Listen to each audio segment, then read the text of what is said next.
one here. So. No, Maggie's here. You're here. That's good. Oh, good. Maggie's here. Yeah. Yeah. I'm thinking maybe because at the hotel they might have had bags and stuff. It might have been a little bit more comfortable to get on the. It's not daylight savings time. Tomorrow. I do want to warn. That was right. I wanted to suggest that Timmy warn them about because some of them have flights tomorrow. Yeah. The phone will automatically update. Okay, they are now. The bus is just showing up. So that's great. So while you're here, if you want, I have your presentation. So the computer here wouldn't allow us to download the software, the Keynote software, but I can do it on my own personal iTunes or iCloud or something. Okay. So it's up there and it seems to be working. Okay. If you prefer to do it for your. How do I do it? Can you show me how I click through? Yeah. Yeah, it's really seamless. So we have the clicker here. Okay. And what's your name? I still don't hear you. Tatsatom. Thank you. Sorry, it's like echoey back here.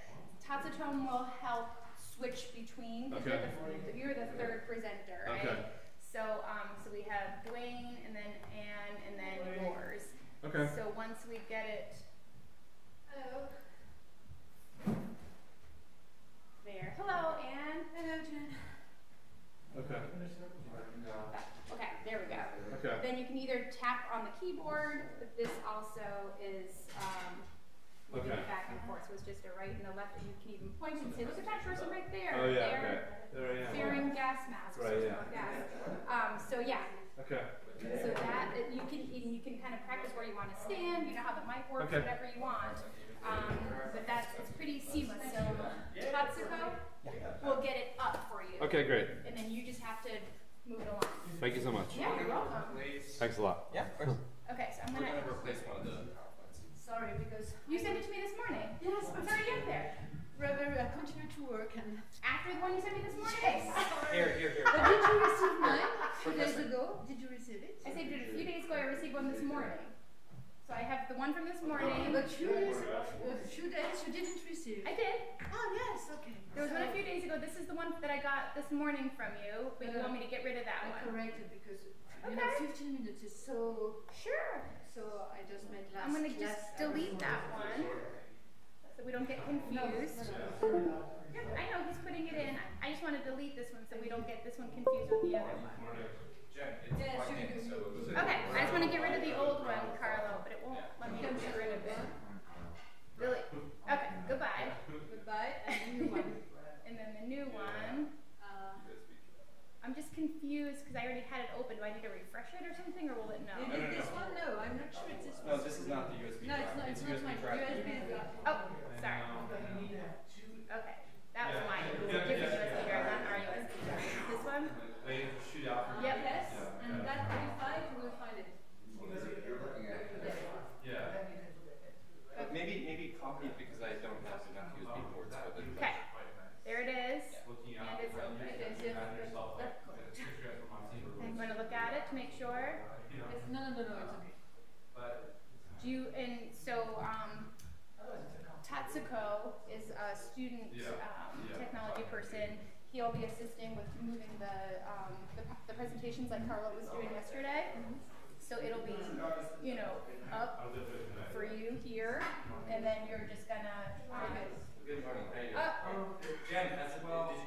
Yeah. Oh, you need to put this back in. Got it. I just had to agree with you. Now it works. So it's just a forward and a back, and that's the point. If you want to do anything, don't touch the things in the bottom. Thank you so much. Sorry for that. No problem. When you work all the time. That's great. I know. I know that from Timmy. She's just constantly. Well, I have done another concern. My flight departure is at 1:55. Mm-hmm. At what time? 11:45. Oh, okay, 11:45. Because Estelle told me it was 12:15. Everybody else is 12:15. Only me. You and somebody else. There's two people who are leaving at 11:45. 12. Yeah, we didn't want to do it too tight. So yes, so the two of you will leave at 11:45. If you think it needs to be sooner, we can call, but we thought that 11:45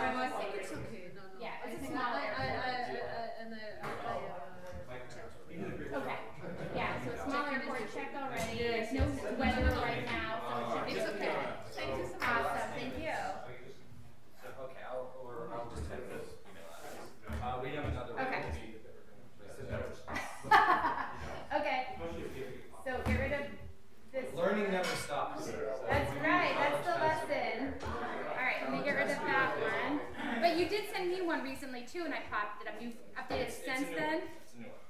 No, I sent you one. Yep. This is the new one? Yeah, this is. You guys are Where's funny. that Caitlin? I don't know. We didn't saw him this morning. You didn't see him this morning? No. Maybe he's sleeping. Yes. But he apparently now has a revenge occasion.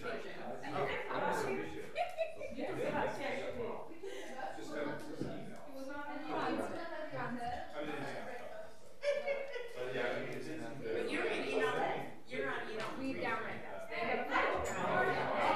Yes, hands there. And then we're going to pop his down there too. These are the other two reports to everybody. And then the last one is on my iPad. He's not here.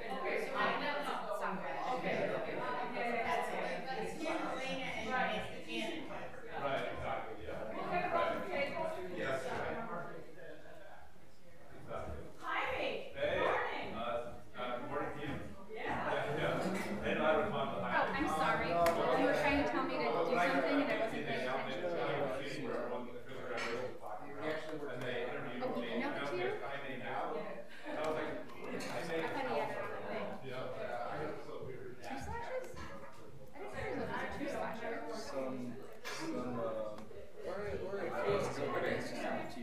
Okay. Sorry, it's open your email. Well, I don't think you meant to, but it's totally fine. Because that's how I got his PowerPoint.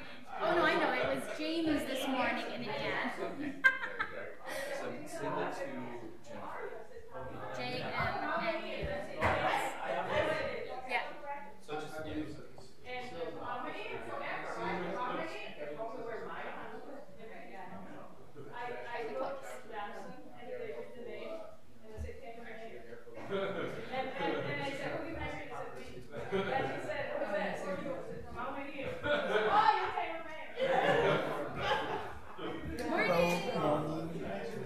Everybody looks so much more relaxed than a couple of days ago.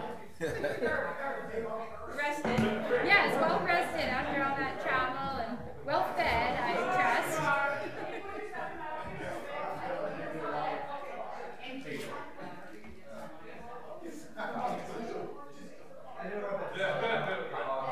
Too bad you guys, you're staying a couple of days. You could go skiing. I don't ski. Oh, some great snow out there. Yeah. Too bad the flights aren't delayed now. We could take you skiing. I think I'm probably too old tomorrow. No, you're never too old to learn. No, yeah. Where's A the broken where hip the is not a panels? good thing. 40. Anywhere. Okay, and then they come over here. Yeah, and then after each of them present, the podium and the three of them will sit up front to kind of have the question and answer after the presentations. Okay, and then what? Where does the model? You can be, and they've been anywhere. Oh, okay. Wherever you're comfortable. Cool. Good to know. Thanks. Preferably not like at the back, but Yeah, I know, like it's within the excuse me, circle. I'm Just kind of like in the middle of that row. I know, I'm just what gonna about- stand up as the moderator here. Okay, it's not here yet. Did you send it, Dwayne? Huh. Oh, there it is. Okay. And then there's probably going to be some security things that are going to say scanning in progress. Yeah. We have to close it while it's scanning, right? Or maybe not. Kind of download it. No, you can't download it. Can't. It's going to be nothing. It's going to be nothing. High security.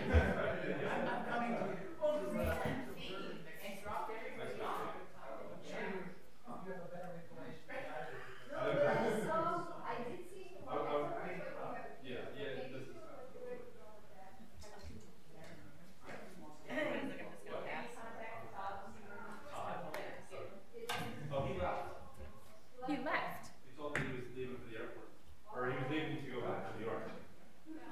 Oh, yeah, tell us this morning. Oh, I don't know anything about that. I'm not sure. No. He said he's not going to be here today. I think he was supposed to be on the 11:45 with Anne.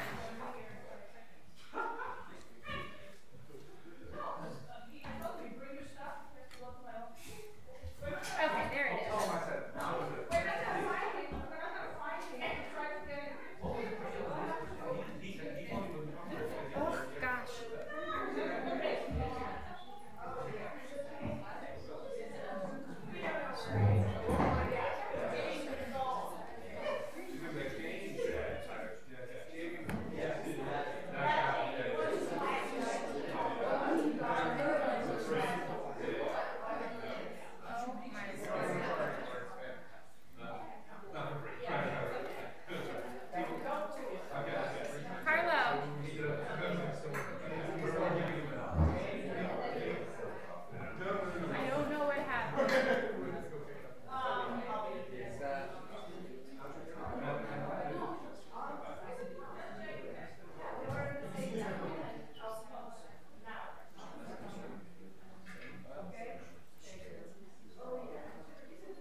sit at might block. I mean, would I be in the way if I sat here, Dwayne? I don't want to disrupt your...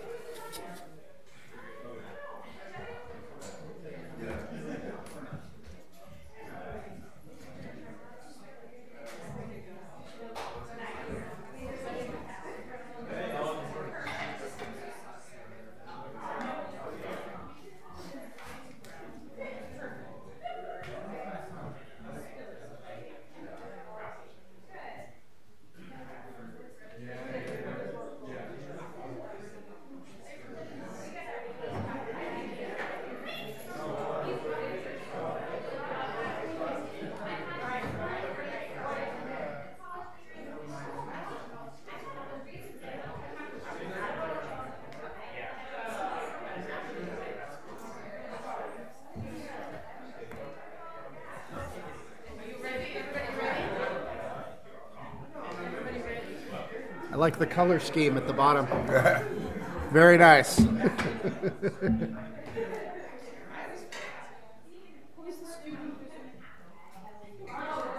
left.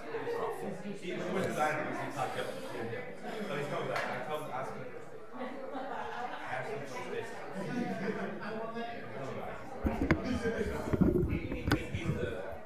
He's the first person.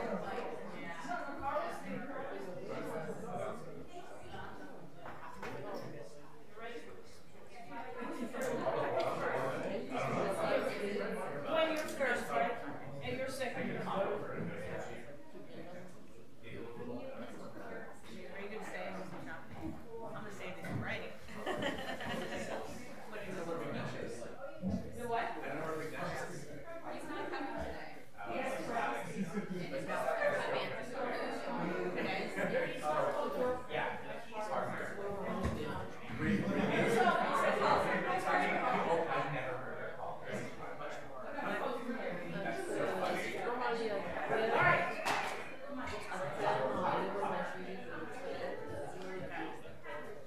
Good morning, everybody. We're going to start and try to be on time because there are people who need to catch planes and the like. So I'm Timmy Meyer. Hello, everybody. Thank you for coming on Saturday morning. And I think that this is probably the biggest crowd we've had on a Saturday morning for these conferences. So really great. Thank you very much. Just a quick thing. 1968, you all know, but I just want to read again who are the different groups that have supported this event because they deserve a lot of thank yous.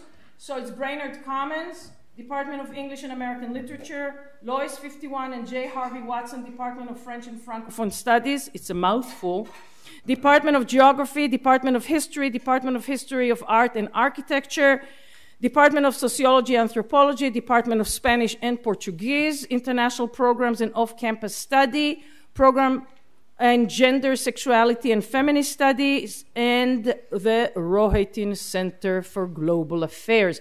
And the way we do it, as you already know the drill, our students or recent graduates are the people who are chairing the sessions and faculty moderate. So, Carlo, please.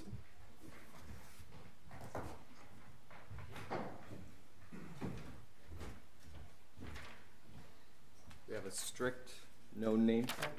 Good morning, everyone. Thank you for joining us today. It's a little bit early, so grab some coffee. This morning, it's my pleasure to introduce three of our panelists discussing the final session of our conference titled Revolutionary Fatigue. First up, we have Dwayne Edwards, who is joining us from the University of the West Indies at the Cave Hill campus in Barbados. Mr. Edwards is currently in his final year reading for his PhD in sociology. Some of the areas of expertise are development, ethnic conflict, social stratification, and gender. And today, he's discussing the topic, what happens when we stop dreaming, accounting for the waning of post-independence radicalism. Next up, we have Professor Marcel, who's visiting us from Sciences Po from Paris, where she's a senior researcher specializing in political attitudes, especially young people's relationship with politics in France and beyond. She's written numerous books, including The New Voter in Western Europe, France and Beyond. And finally, I would like to welcome our own Professor Jamie McCallum from the Sociology Department. Professor McCallum is also my former teacher. Beyond teaching, Professor McCallum is the author of Global Unions, Local Power, the work that received the 2014 American Sociological Association Best Book Award. Just a reminder, all panelists have 15 minutes to present, after which we'll engage in a moderated Q&A session. And this morning, we have our own Professor Maggie Clinton from the History Department helping us moderate the session. Thank you for coming, and I hope you enjoy it. Please welcome our panelists with a warm round of applause.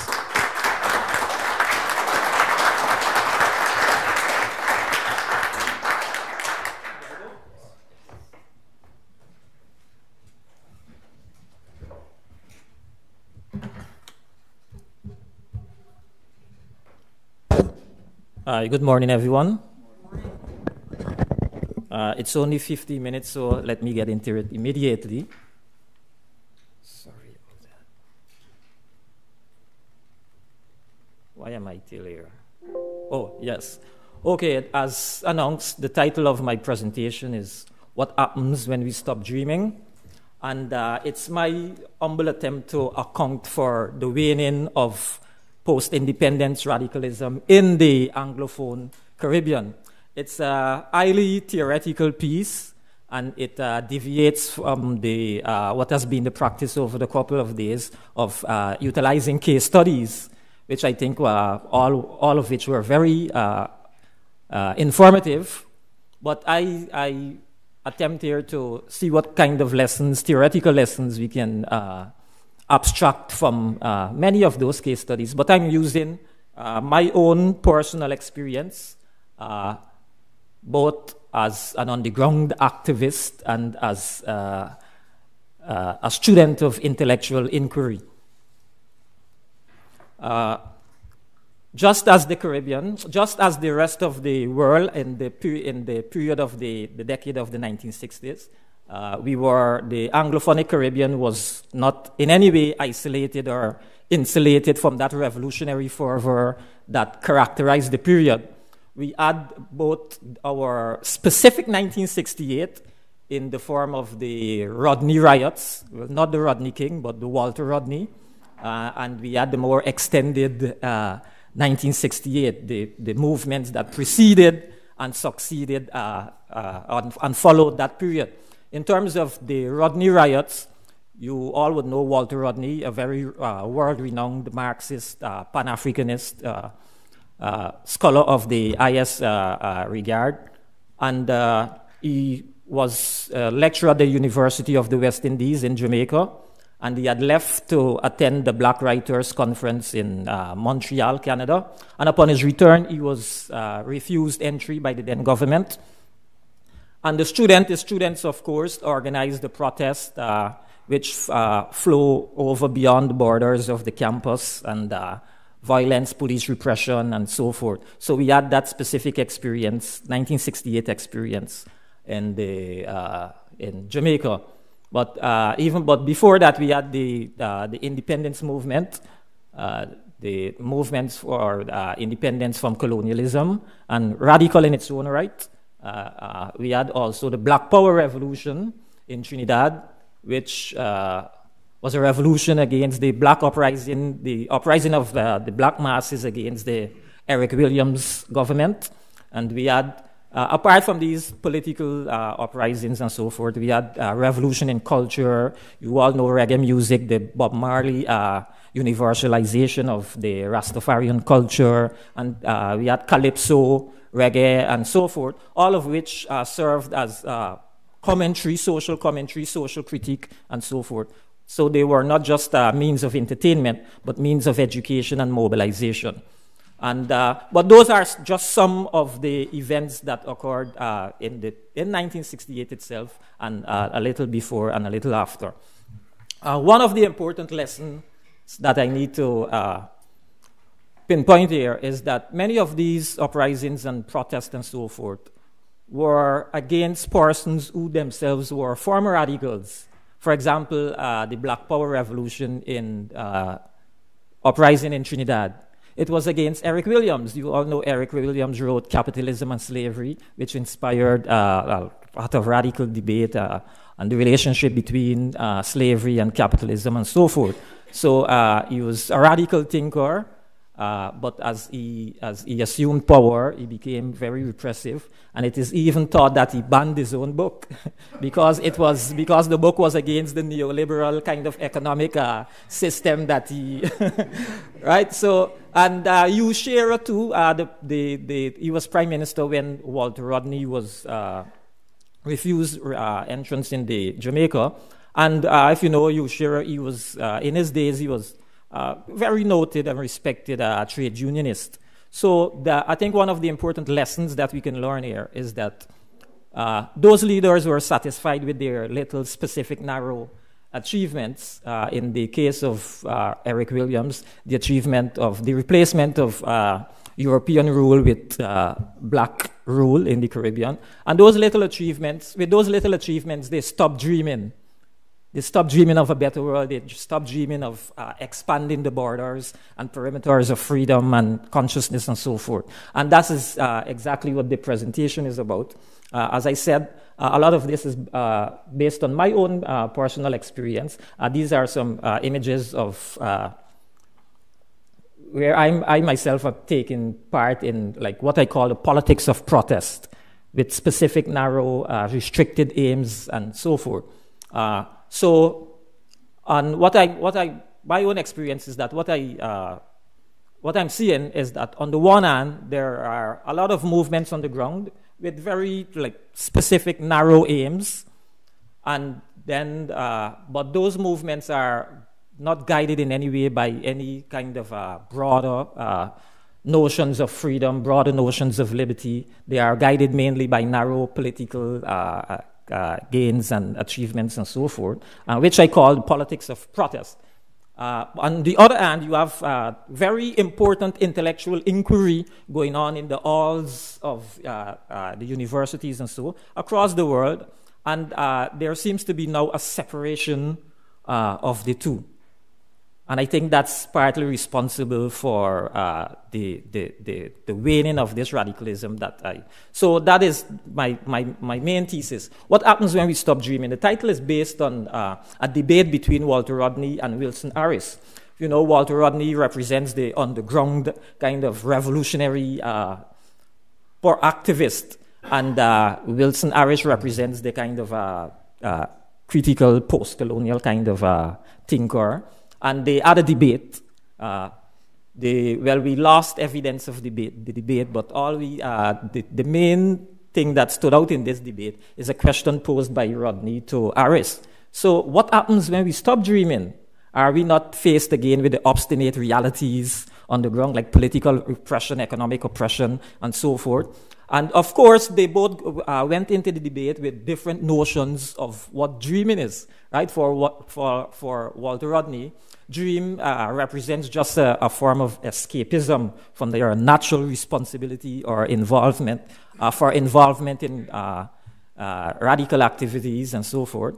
But for Harris, dreaming represents something else. It represents the use of the radical and the creative imagination. So both went into the debate with different notions of dreaming. And my presentation is how we can synthesize these two notions of social change, of social movements, and so forth. Rodney was interesting in many ways because he represents the fusion of Marxism, Pan-Africanism, and the nationalist, cultural nationalism, and so forth. For many, those are opposing views on or theories of social movement and activism and change and so forth. But if you're familiar with the Caribbean realities, is that the race, class, and so forth all intersect in the realities of the Caribbean. And of course, as Marxism emphasizes is the centrality of class and class conflict. Social change as a primarily a matter of the change in the productive relations, which is necessarily followed by changes in superstructures and things like that. Pan-Africanism, on the other hand, represents the centrality of race as opposed to class. And you all are familiar with Du Bois' famous statement that the problem of the 20th century is the problem of the color line. And in terms of the nationalism, emphasized like domestic ownership of the formal mechanisms of power and the means of economic and cultural production. So all of these strands fused and were synthesized by Walter Rodney. And they were, as I said, theoretically, they were conflicting, but in the substantive, if you are familiar with the substantive realities of the Caribbean and so forth, you would see that there's nothing conflicting about being at the same time a Marxist and a Pan-Africanist, thing like that. All right? So there are debates around how Rodney were able to negotiate these various tendencies in his academic writings and in his underground activism and so forth. And they're very different readings. But for me, this Rodney used these as strategies in his activism and in his movement against oppression and so forth. I'll have to go through. I see the time is running out. I'll have to go through. But what Rodney represents as a kind of guerrilla intellectualism that I see very lacking. As I said before, on the one hand, we have persons engaged in political activities on the ground, of course, but those are oftentimes not informed by any broader vision of what freedom is, any broader vision of what liberty is, or those are mainly concentrated towards accomplishing narrow and restricted kind of achievements and so forth. And oftentimes, after those are gained, the revolutionary impulse or fervor dies, and the imagination becomes frozen. So, and this is where Aris comes in, because for Aris, the imagination is central in any activism, and I'll have to go through all of this. Yes, the imagination for Aris is very central in any activism.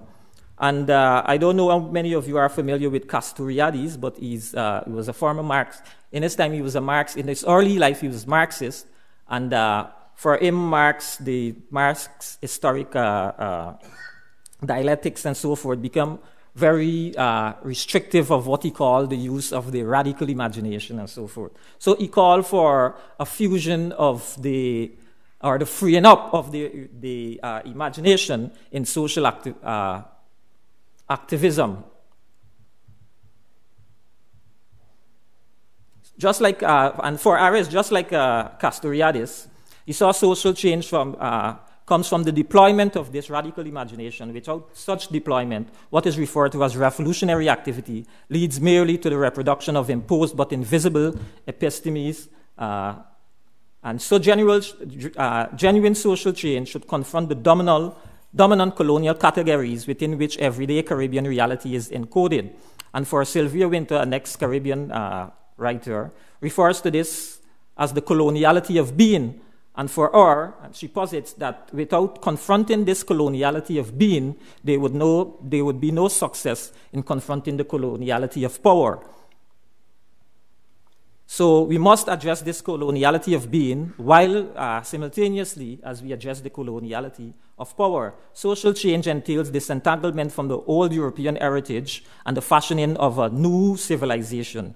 We should take for Wilson Harris, we should take one step backward at times from the ontec level of everyday politics and move towards the ontological level of guiding philosophies and prepossessions within our civilization, and we must problematize these. In this approach, Aris is in company, of course, with broader post-colonial studies tradition. Aris critiques the very institutional codes within which reality is presented to us. This implies that reality itself is socially constructed, and as such, functions as the privileged rehearsing of the colonial dream. Real social change lies in uprooting these institutional codes that keep presenting this reality as natural and inevitable, if not charismatic, appealing, and fascinating. So he cautions that great care need to be invested in avoiding categories that act as repetitive vestiges of old and, by definition, non-Caribbean order. And so, principally, what I'm saying here is that Harris and Rodney represents two opposing tendencies in radical movement. One in which radical movement is one in which there is a move to reactivate the positivist conception of the social world and a scientific vision of history, and on the other hand, one in which there is a problematizing of those very deterministic scientific notion of what social change should be. So what I'm seeing is that on the one hand, there's this tendency that in the sacred halls of the universities, there are a lot of writings, a lot of revolutionary writings, a lot of inquiry, and in many ways, these are disengaged from any movement on the ground. So what, if anything, the scholars and the activists of the 60s, they represent a fusing of these two radical tendencies. Right? So on the one hand, now what I'm seeing is that you have a lot of movement on the ground, even in the Caribbean, but these are movements with very restricted demands, very narrow and restrictive demands, and I think they underlined a lack of imagination. They underscored the lack of the use of the radical and creative imagination. And on the other hand, there are portions like protected by the immunity that comes with being part of a university community of inquiry, and doing a lot of very important intellectual work, but the two are not coming together. So in my own research, I think what I find is that this disengagement is largely responsible for the waning of the radicalism that had characterized that period. Thank you very much.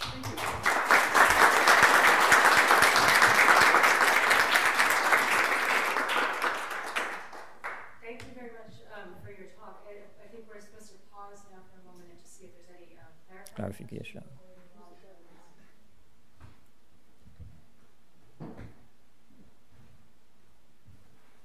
None. No clarifying questions. All right. No? Yes.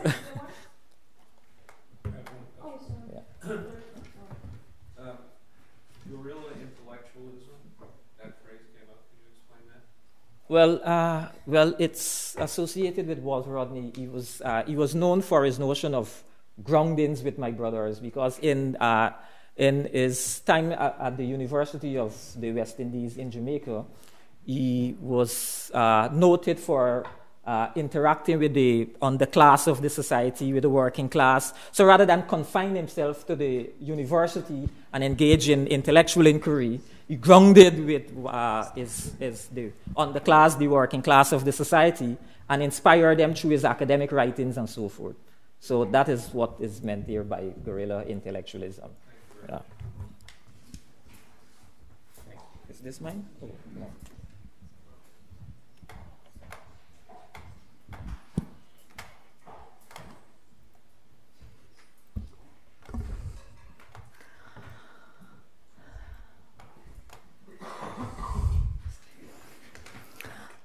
Hi, everybody.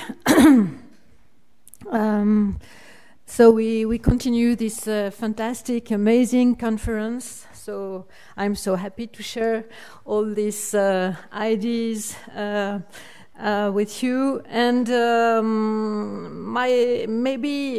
my talk today is in a panel which title is Revolutionary Fatigue.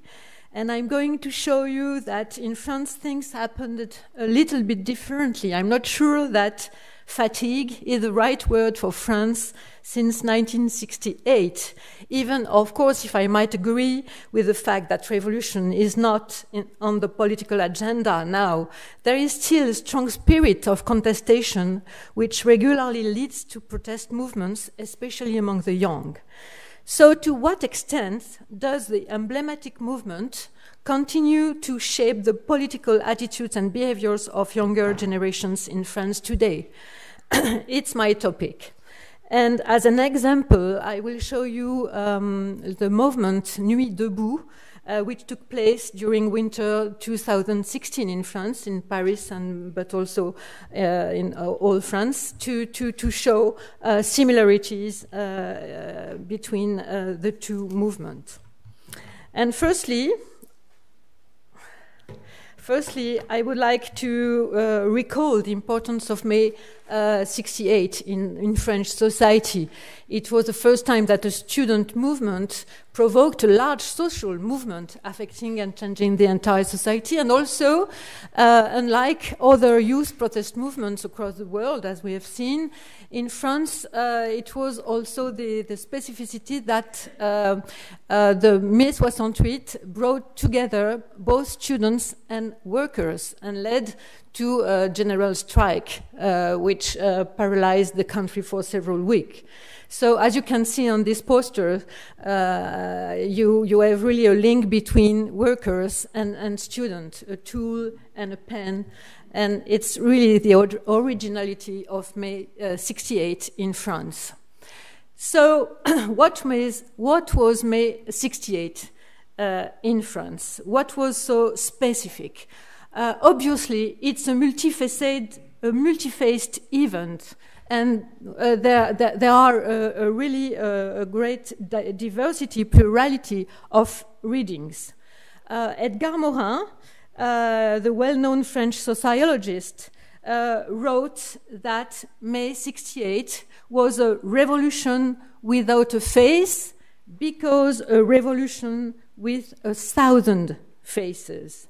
And of course, all these faces, we can say it could be a mix made of revolutionary ideology, of need for social transformation, and of new aspirations specific to young people, all these mixed elements. It was a radical contestation of adulthood, authority against parents, teachers, politicians, bosses, and of course, a huge desire to make utopia possible, with a huge vitality expressed among the young generations, a powerful need to talk, to debate, and also to be heard, a demand for direct democracy, and we will see that this demand of direct democracy is really still at work in, for instance, the movement Nuit debout, and of course, as a general context, a new political consciousness defined by concerns about third world issues, colonialism, freedom fights, Vietnam, South Africa, etc. So, was it political, a cultural, or a social movement? All of this, or something else? A revolution? Did it mean something or nothing? Controversies still continue in French political debate and social debate. And recently, Daniel Cohn-Bendit, one of the French most famous student leader at that time, declared at Le Soir, a Belgian newspaper, last January. It was a pure fantasy. Daniel Cohn-Bendit himself. Raymond Aron at that time talked about an unfindable revolution. Alain Renaud and Luc Ferry, in a famous book, La Pensée 68, emphasizes firstly individualized demands and aspirations within democratic society. In other words, no more than the reflection of the individualization process of modern society. Gilles Lipovetsky, also in a famous book, L'ère du vide, talked about the first indifferent revolution, because a revolution without any political framework. Okay, so it's on one side. On the other side, you have people who think contrary, that May 68 was a veritable passage towards a new society. Claude Lefort talked about radical, spoke about, told about, I don't know, radical political change. Edgar Morin, Cornelius Castoriadis talked about new social and cultural order in matter of feminism, new rules in the education system, new kinds of relationships within families, and more globally, a process of democratization of the entire society. So, in that sense, May 68 was for them, a veritable passage towards a new society. So today now, which memory, which legacy, what do French people remember of May 68? I can tell you that May 68 in France remains a well-known period of French history, even if it's declining among younger generations. Today, a recent survey this month found that 93% of French people say they have heard of it, and 71% of the young people. So May 68 continues to have a strong symbolic and cultural impact, and 79% attribute positive consequences for society to May 68. Only a minority of French people now make critical statements about it. And the majority of the French consider that May 68 deeply and durably changed relationships, interpersonal relationships, especially within family, but also within university. What is remembered is more a cultural change than a political change. And also memory is divided into two types of collective memory. On one side, rebellion. We keep in mind the rebellion led by young people and student movements. But on the other side, one part of the collective memory retains the idea of a social movement that mobilized the workers and led to a general strike. And we can still observe today a strong divide between left and right in opinion on the impact of Mai 68 for French society. On this picture, you can see Daniel Cohn-Bendit, one of the most famous leaders of the student movement, and is still present on the French political scene and is currently part of the influential entourage of President Macron today. Is an iconic figure for the French, is constantly in the media and clearly contributes to keeping the memory of Mai 68 alive, even though he has become much more moderate politically compared to when he was a young man in full rebellion. So, as an example, you have some posters which reveal really the spirit, anti-authoritarian spirit of Mai 68. Very nice.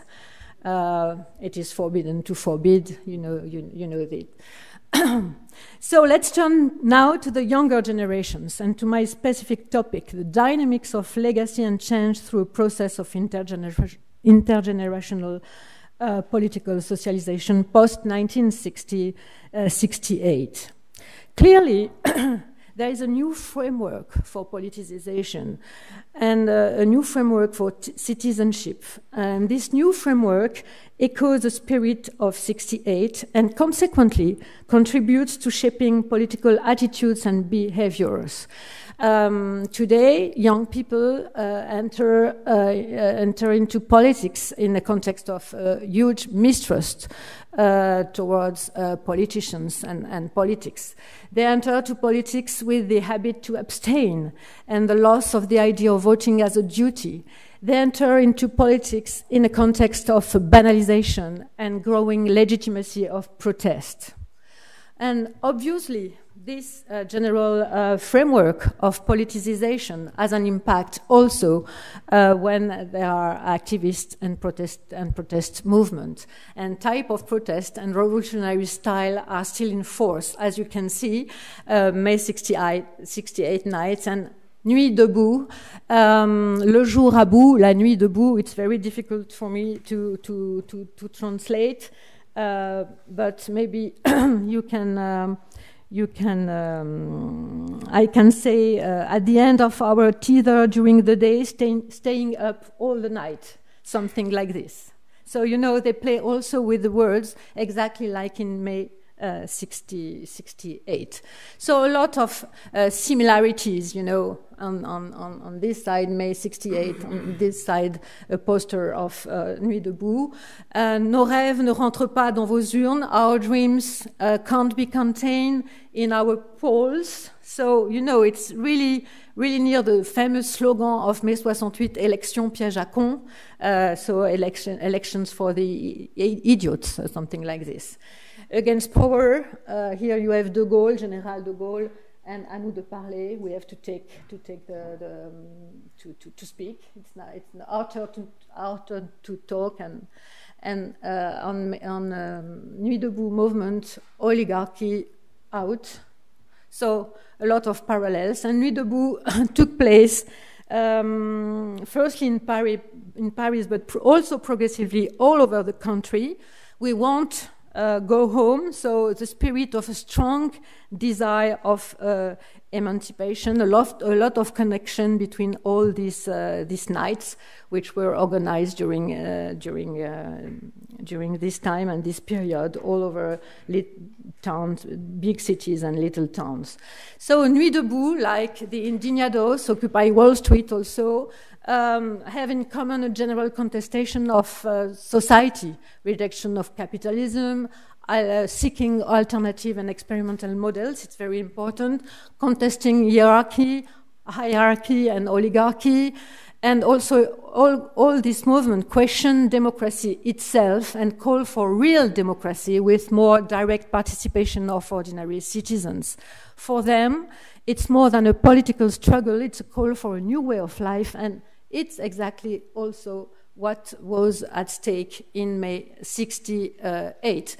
You can see, let's look at some slogan, famous slogan: beauty is in the street, power to imagination, pleasure with no restraint, make love not war, fight with us to be free, let's shut off the TV, let's open our eyes. And let's see now Nuit debout slogan, more or less the same. Our turn to talk, I don't want to earn my living, I already have my life. If you prevent us from dreaming, we will prevent you from sleeping. Oligarchy get lost, not obeying is the solution. General dream, etc., etc. And you have the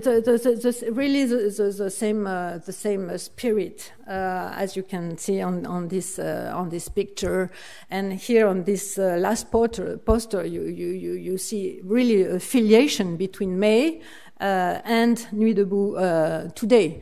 Mais ne faisons pas comme il leur plaît. It's very difficult to translate in English because it's a game. There is a dicton. Maybe French people here can help me, but there is a dicton in France who say en mai fais ce qu'il te plaît. Donc, mais ne faisons pas comme il leur plaît, but it's difficult. We will come back in the discussion maybe. Okay, and same spirit, same rhetoric, but contestation has changed of framework, and that's important result of this observation. Because, first of all, because there is not any more strong ideology. And as you see, it was a picture from May 68. You see Mao, Lenin, Marx, Stalin, etc., etc. So all these ideologies today have vanished. And what is most relevant is maybe this move between a revolutionary spirit today to a radical populism. So, as a conclusion, I would say that Mai 68, is a constant source of inspiration. Obviously, it's still alive in the French collective memory, and also in the French political culture, and also in the engineering of social movements, as we have seen with Nuit debout. But contrary to Mai 68, all the political revolutionary ideologies have vanished: Marxism, communism, anarchism, Trotskyism, etc. And ideologies, these political ideologies tend to be replaced in France, as in a lot of European countries, by protest social populisms. Podemos in Spain, France Insoumise and Zadist in France, Syriza in Greece, etc., etc. And they express all these social populisms, express more protest, anti-elite and refusal attitudes than a real demand of political alternative. And that's a big change. So the spirit of Mai 68 is still useful for the activists and for people who protest, but the political content has vanished. Thank you so much.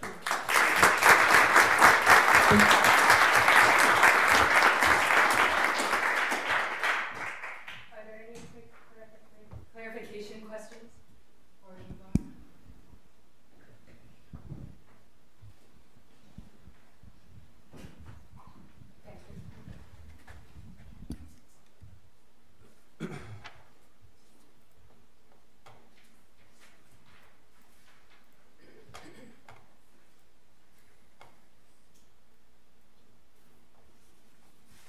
Thanks, everyone, so much for being here so early in the morning on Saturday. No, it's okay. I think that my talk will follow nicely with Anne's. This talk is based on preliminary research I'm doing for a book on the 20th anniversary of the WTO protests in Seattle with a friend named Blair Taylor. And I'm going to talk mostly in some ways about that, and then toward the middle and the end tie it to the past, the 68 connection. Those moments are very different, obviously, but I'll just say a few general reasons why I think they're comparable for our purposes today. Both shared sort of enigmatic and anarchic spirit that imprinted themselves in the minds of their respective generations. The spirit was decidedly radical and left, both intellectually and organizationally. Both movements succeeded less as political revolutions and more as social revolutions, inaugurating new cultural norms on the left about sexuality, civility, political organization, racism, and political process. And both cast long shadows over the movements to come. And finally, both began with barricades. On November 30th, 1999, in the rainy pre-dawn in Seattle, affinity groups moved from Capitol Hill at 6 a.m., careful to avoid streets where police might be. They moved slowly toward downtown, and if you could assume a kind of aerial view of Seattle, this is what you would see on that morning. There was groups assembled at the universities, at parking lots behind union halls, and alleys behind convenience stores, and down by the Pike Place Market. People wore adult diapers, assumed that they were being stuck in jail or on the streets for long periods of time, immobile. Look west toward the port of Seattle, you see a cluster of activists from the Rainforest Action Network who had climbed the top of a tall crane and jumped off, dangling hundreds of feet in midair, to unfurl this banner that said, "Democracy this way, WTO that way." I think I have a thing. Wait, wrong way. Yeah, like that banner. Some people had been in Seattle for a year waiting for this day. Some people had stepped off trains the night before. In the lead up to this day, the area around the convention center where the WTO was going to meet had been divided into 13 pie pieces. Groups had taken responsibility for blockading each piece. And at 7:07 a.m., the appointed time, everyone rushed toward their area. Within minutes, there was a human ring around the convention center separating delegates from the opening ceremonies. 6 groups of people carrying ladders charged toward a line of buses, placed them against the buses, and went over them to make a barricade around the Paramount Theater. People gathered in Victor Steinbrook Park around this time and approached downtown from opposite angles to support the people who were at the blockades. Someone unfurled a tripod from underneath a Mother Earth puppet float, a very Seattle kind of Trojan horse. There was kids on the interstate that had been hiding there for 2 days to slow traffic and establish a line across. They set fire to shopping carts, which sent a plume of smoke, sort of a signal to downtown. The city was under siege. Hotels were blockaded, no one in or out. The streets were packed, intersections blocked. There was a ring of people between the delegates and the opening ceremonies. Occasional cars tried to drive through the blockades, but no one ever got through. The police were turned around. A group of 6 mounted cops on horseback trot by, and everyone chanted, "Get those animals off those horses." It will be a few hours before chaos really erupts, before police and protesters begin to clash, before the streets are flooded with CS gas, before indiscriminate arrests, and police hold people overnight in buses, forcing them to urinate in their clothes. Seattle's mayor will call the National Guard to contain the protests and declare a state of emergency. Police will march down Broadway and chase people back into their homes. Unionists deliver soup to radical environmentalists, and news will soon spread that the WTO meeting concluded without an agreement on new trade talks. The city erupts in magic euphoria. The Lusty Ladies Strip Club, where almost all the dancers were punk rock lesbians, will refuse to dance for anyone they suspect is part of the WTO delegation. Their marquee outside will say, "Thanks, WTO, it's been a riot." It will seem as though the impossible was possible, that a bunch of kids and some workers stopped the largest trade organization on earth. For now, though, the morning was tense. News helicopters sweep the streets, reports come and go, the opening ceremony is empty, the docks are shut down, the university is on strike, steelworkers are dumping Chinese steel into Elliott Bay. There's at least 5 uniformed radical drum corps, each playing a version of Bella Ciao. Rank-and-file workers in the labor march have defied their leaders, broken through the marshals, and come downtown to support the students on the barricades. A cop car speeds by blaring a message in red spray paint across the side that says, "We are winning."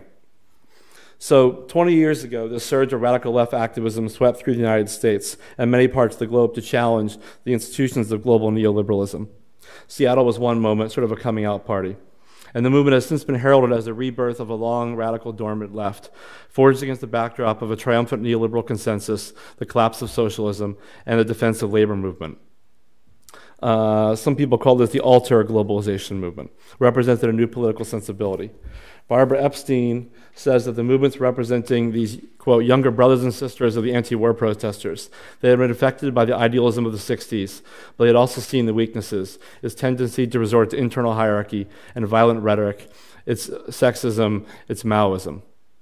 The alter-globalization movement discourse of direct democracy drew directly upon the utopian aspirations of the new left, especially the vision of participatory democracy outlined in the Port Huron Statement.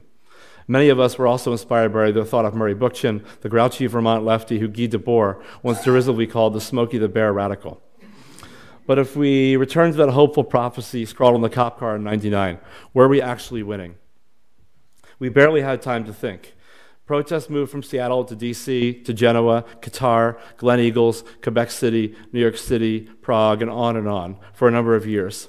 At some point, a few people stopped to question whether protest hopping was sort of running out of steam. What was wrong? Did we fall into a trap, despite warned by Joe Freeman, of the tyranny of structurelessness? Did we inadvertently embrace what Weber called the ethic of ultimate ends, committed to political purity no matter the outcome, rather than what he called the ethic of responsibility, whereby you are forced to take account of the real world? And then an answer appeared literally from above. The Twin Towers fell, the war on terror posed a new threat and focus of attention. At the time, I wrote a short article for Mother Jones magazine, arguing the anti-war frenzy of 9/11 had redirected the alter-globalization movement to a new cause. This quickly became the dominant explanation for why the WTO protest movement disappeared. However, over the last almost 20 years, I've been forced to rethink that assessment. That the sort of switch toward anti-war gestalt or repertoire exhaustion were predicated on the idea that the spirit of Seattle was the heart of its success. But what if the spirit was actually the heart of the problem? So these last couple of years have, I think, had a disturbing paradox. The Seattle spirit that was embodied the radical activist sensibility of the late 90s included elective affinities with neoliberalism and unwittingly gave rise to the social conditions that neutralized the movement. Because the politics generated by the Seattle protests cast such a long shadow over today's largest movements, the uncanny rapport between neoliberalism and much of the left back then requires a wholesale evaluation of what it means to be an activist today. Yet even as the movement has waned, the discourse has never been more ubiquitous. Capitalism today speaks the language of the left: sustainability, fair trade, empowerment, diversity, freedom, even revolution. Ideas and practices pioneered by oppositional movements have become mainstream political discourse, business management philosophy, and consumer habitus. witnessed the explosive growth of so-called ethical consumption, social entrepreneurship, which has created a market for sustainable and fair trade practices. Seattle helped its opponents in power learn how to speak the language of the left, even as the basic logic of neoliberalism remained unchanged. The common criticisms of the activists in Seattle, that they were against globalization, they were violent, they lacked ideology, whatever, are easily dismissed. But what's harder to explain is how a movement that was sort of exhibit A against neoliberalism unwittingly helped to entrench some of those norms. There's some stuff from Seattle. There's the Teamsters and Turtles. The excitement, so one way that I sort of have thought about this more is to look toward history. And explicitly toward May 68. The excitement of May 68 was captured by Angela Kwatoki and Tom Nairn's reflective book, The Beginning of the End, written as the Parisian barricades were still burning. Self-consciously romantic, it proffered a picture of revolt as an act of dedication, friendship, and love. Comrades, they said, we dig in and stay. Tender hands make chains and pass the paves, and one pave and another makes a rebellion, another makes a revolution, and another makes the commune. We appreciate this sentiment, which certainly animated people in Seattle. But too much has happened since then to nostalgically enjoy the legacy of Seattle, often remembered fondly as a moment of left vitality, akin to the 60s, without recognizing the political consequences that inadvertently helped to set it in motion. We therefore, inspired by others who have examined the revolts of 68 and the spirit of the New Left more generally, who have taken a very different conclusion. Luke Boltanski and Eve Chiapello, I think I'm pronouncing Chiapello wrong, if anyone knows how to say her name better. Luke Boltanski and Eve Chiapello, their book, The New Spirit of Capitalism, details how elements of the New Left's artistic critique of Fordism were incorporated by French firms to entice the disaffected and well-educated 68 generation back into the workforce in the wake of the May-June rebellion. Their analysis suggests it was not only the rediscovery of ultra-free market classical liberalism, but also ultra-left critiques of a suffocating post-war Fordist consensus, which inspired neoliberalism and lent ethical legitimacy to its corrosive flux. By charting the complicated relationship between the decline of the New Left and the rise of a new spirit of capitalism, they illustrate how even the most oppositional ideas can become not only compatible with, but foundational to a new reconfigured social order. This phenomenon has come to be called recuperation. Nancy Fraser has described similar similarities between neoliberalism and second-wave feminist critiques of patriarchal authority and the family wage. There is a similar process operating with the enclave of the movements that have appeared since Seattle. What was won there in other places immediately following in its wake seems today like a Pyrrhic victory. It did in fact create a more widespread demand for a more ethical economic universe. But these activists ultimately helped change not the world, but corporations. Writing amidst the explosive revolts of 68, Henri Lefebvre recounted that events belie forecasts. To the extent that events are upset calculations, they are historic. Lefebvre is correct. The intensity of the revolts in Paris were unpredicted and had unintended consequences. While rebellion was widespread in 68, only in France did students win the sort of tempered support of the workers, leading to the largest mass strike in the country's history. One banner read, "The workers will take from the fragile hands of the students to struggle against the regime."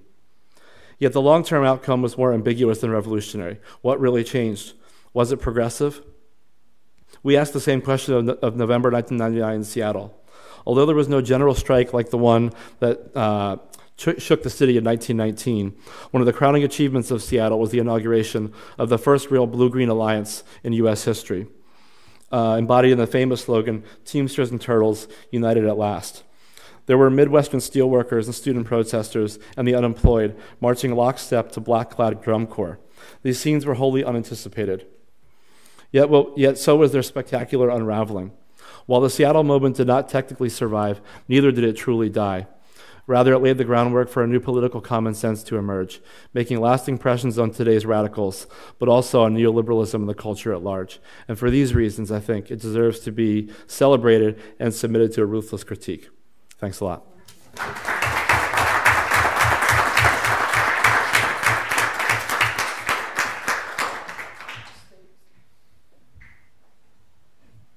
Thank you very much to all of our speakers. I'm wondering if there are now questions for the audience.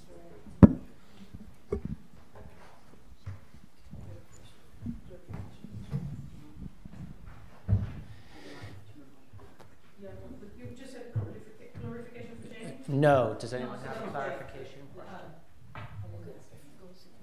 Oh, sit here. Yeah. I have a general question.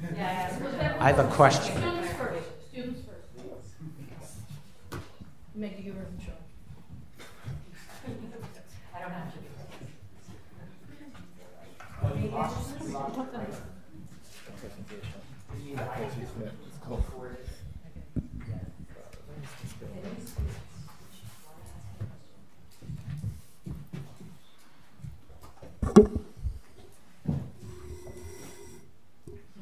We will be forced to call on the students in the room we know, at least the ones I know, and you know who you are, so you might as well just raise your hand at some point. Students could ask a clarification question. Or any question. Or we could just pass it.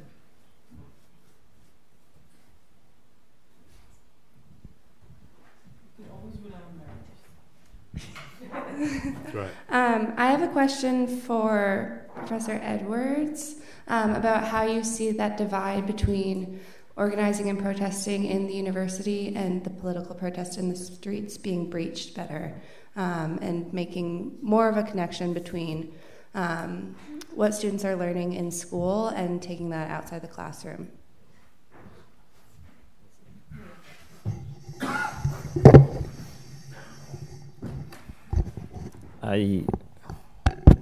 I think Walter Rodney himself serves as a model of how that can happen, because he himself was the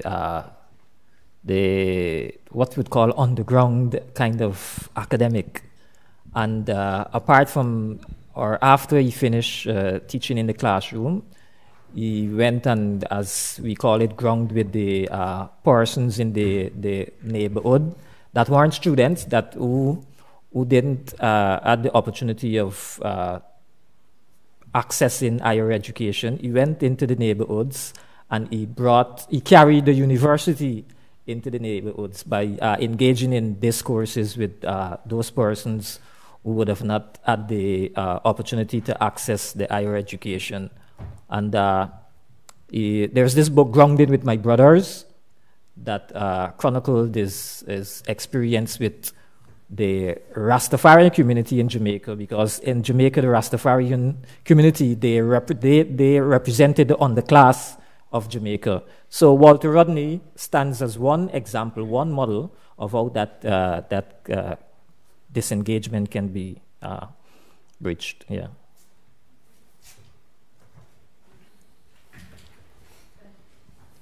Any other students? Okay. Sorry.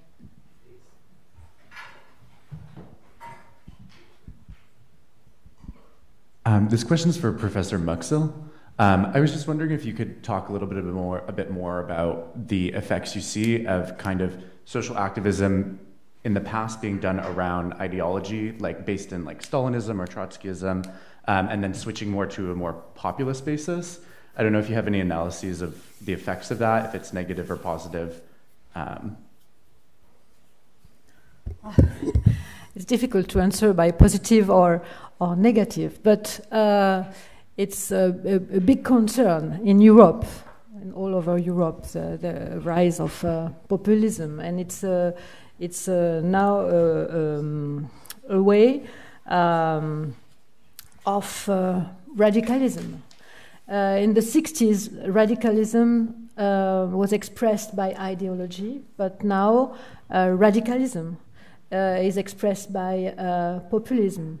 Populism both of the left and populism of the right, extreme left and extreme right, both. And so it's a way to express discontent, to express anger, to express resentment, etc. So young people are also in this movement in this trend. And especially you can see this in the street, of course, with demonstrations, movements, Nuit Debout. Nuit Debout, it was a leftist protest, but you have also a rightist protest. But you see this increasing of radicalism and populist radicalism, we can say like this, also in the polls. I recall that at the last presidential election in France, more than half of the young people, 51%, voted for Jean-Luc Mélenchon on one side, the radical leftist. Of thinking and dreaming. So at times, for me, they're not mutually exclusive. I think the theory must be and is always fueled by the imagination. And so I think that's the connection there. When one goes without the other, you get in the dreaming without the theory, you get just sleeping and dreaming. And the theory without the imagination can become very monstrous, as the Soviet and many socialist and communist experiment show. Yeah. I'll just say briefly. I think that was a great answer. I think the way that the praxis thing was embodied in the stuff I talked about is through the notion of prefigurative politics, the idea that your social organization should more or less embody or mirror the change that you wish to sort of see in the world, which contributed to an incredible amount of inward sort of circular firing squad stuff on the left for a long time, continues to this day probably. And I think that there was and is a big emphasis on that. It's hard to, I think it's hard to parse out, or at least other people in this room would probably have a better grasp on how much that stuff is related to the '68 movement. I can say that the '99 movement had had a very big effect on, for example, the Occupy moment of when that prefigurative politics, prefigurative sort of idea really came almost even fuller circle and was probably, according to some people anyway, sort of part of the problem.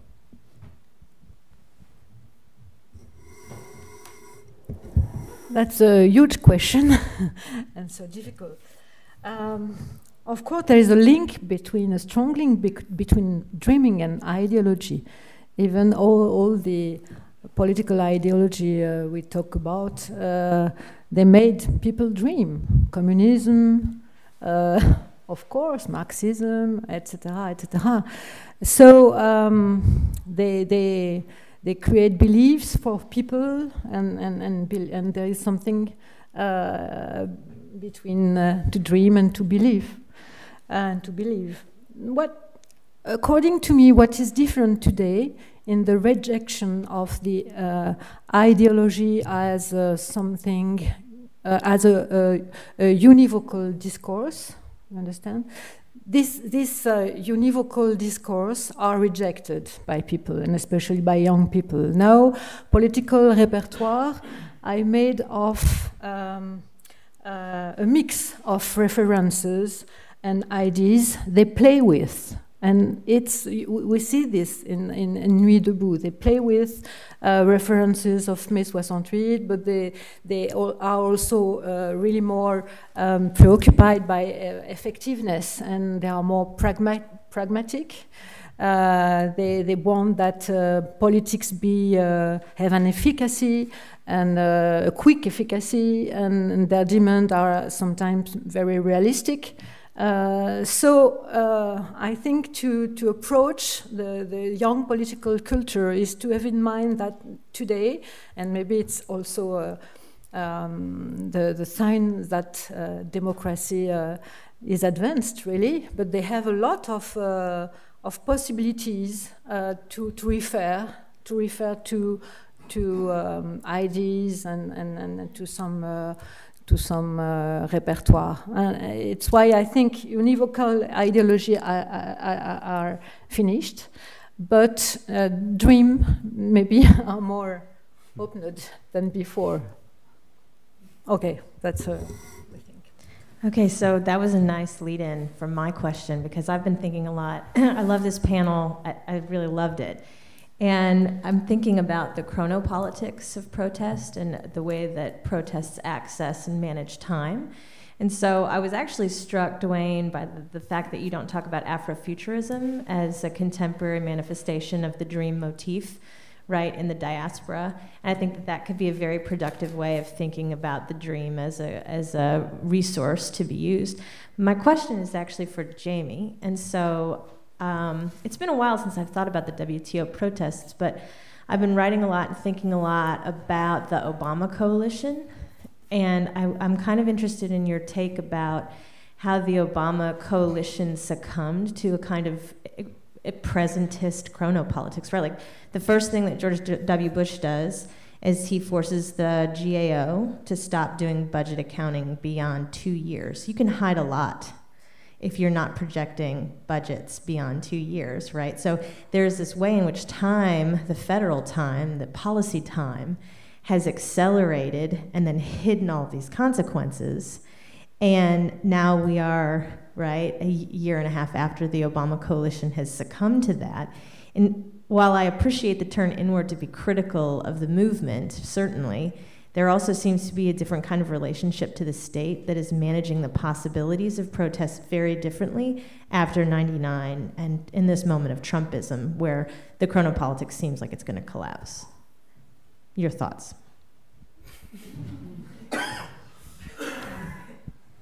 Does chronopolitics?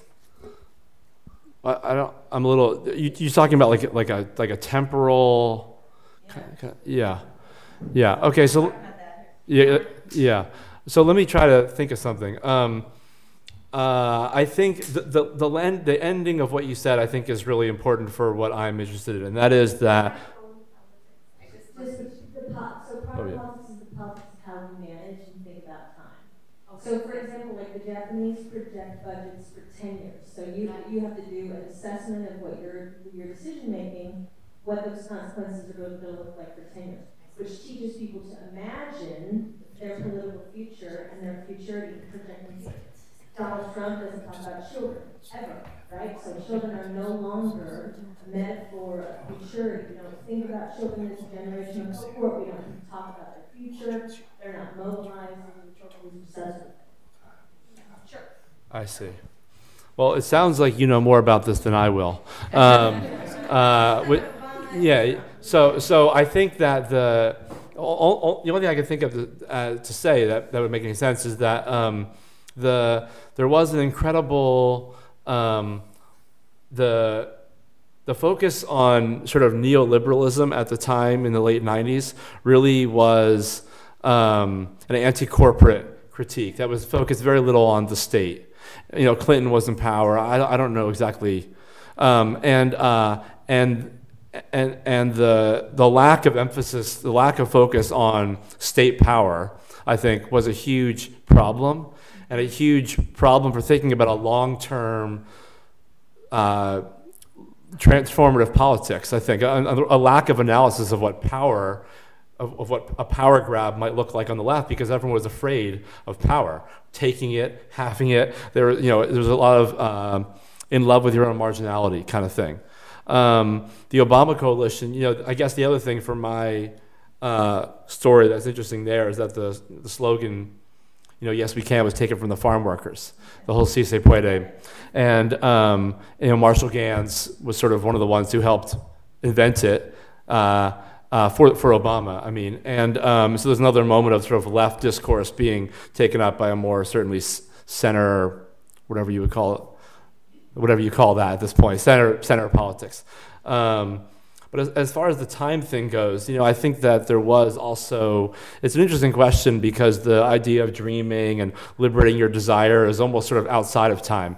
And I think that has a lot to do probably with the youthful component of a lot of the movements we're talking about that frankly probably don't wax intellectual too much on the long, you're sort of in in it to win it in the moment. And certainly that was the experience, I think, of a lot of people that I was talking about. Yeah. So I have a general question for the whole panel. Because your panel, and I know this is not of your making, it's called Revolutionary Fatigue, and you are coalesced around that thing. I'm trying to get you to tell me what you make of, even though we're trying to make connections between 68 and the present, how do we make sense of the women's strike in Spain 2 days ago, or the earlier women's strike in Poland, or the ones that we're more familiar with, the 2017 women's marches? I think there's a particular kind of chronotopes of feminism which may allow us to recalibrate how we think of 68, maybe. What are your thoughts as a group? Wait, Sujata, you said a certain kind of what of feminism? The chronotopes, how time, again, the same thing that Lisa was talking about, right, how time is structured differently for feminism, that it's not probably a short revolution, but maybe a revolution for centuries, maybe.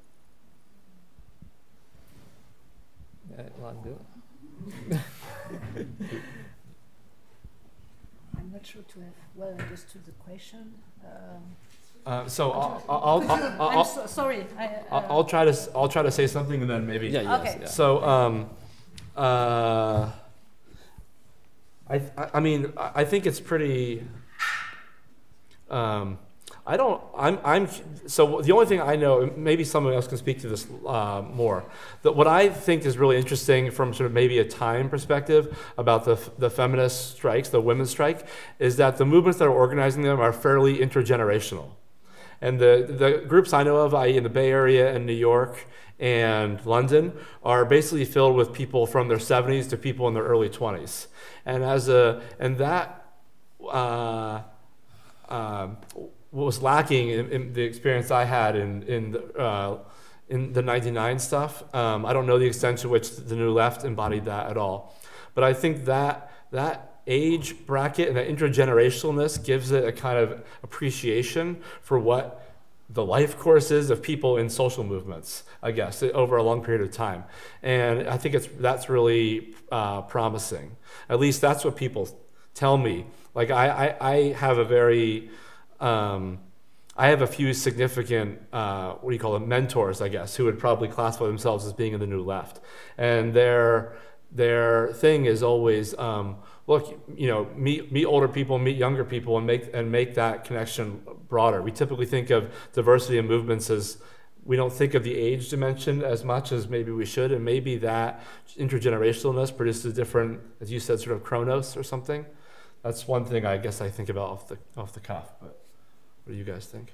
I think my response to the question is that I think the feminist movement stands as one good example of a movement with a very broad vision rather than very narrow vision of what freedom and so is about, right? So I think the feminist movements, it's a good example of sticking to the broader vision, right? And there are no, there are one or two movements that pops up with it within the feminist camp that with very targeted aims and so forth. But generally, I think the feminist movement is against patriarchy as a whole, right? And in whatsoever manner or mode that expresses itself. And I think that still stands as a good example of a movement sticking to a very broad vision of what freedom is.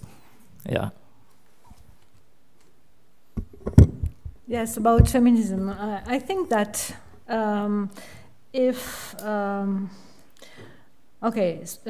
May 68 in France was, of course, concerned by feminism, of course, and it was process, a general process, and in the 70s we had a lot of rights for women, and it was very, very important. But in Nuit debout, for instance, later, and in other protest movements, there was not specific issues concerning women. And I think that recently what has happened with the Weinstein problem and Me Too, etc., mobilization, probably we could have movement, feminist movement, protest feminist movement, which could be expressed and maybe in the street, but also in all the social media and network and internet, and we see a lot of mobilization of women now, more than before, than in the past. And on the generational aspect, I want to confirm, for instance, that at Nuit Debout there was a generational mix, and it was, of course, a lot of young people, but there were also other generations and older generations, and it was interesting to see that they were together in the movement, and maybe with specific demands and specific relationships to May 68, of course, among these generations.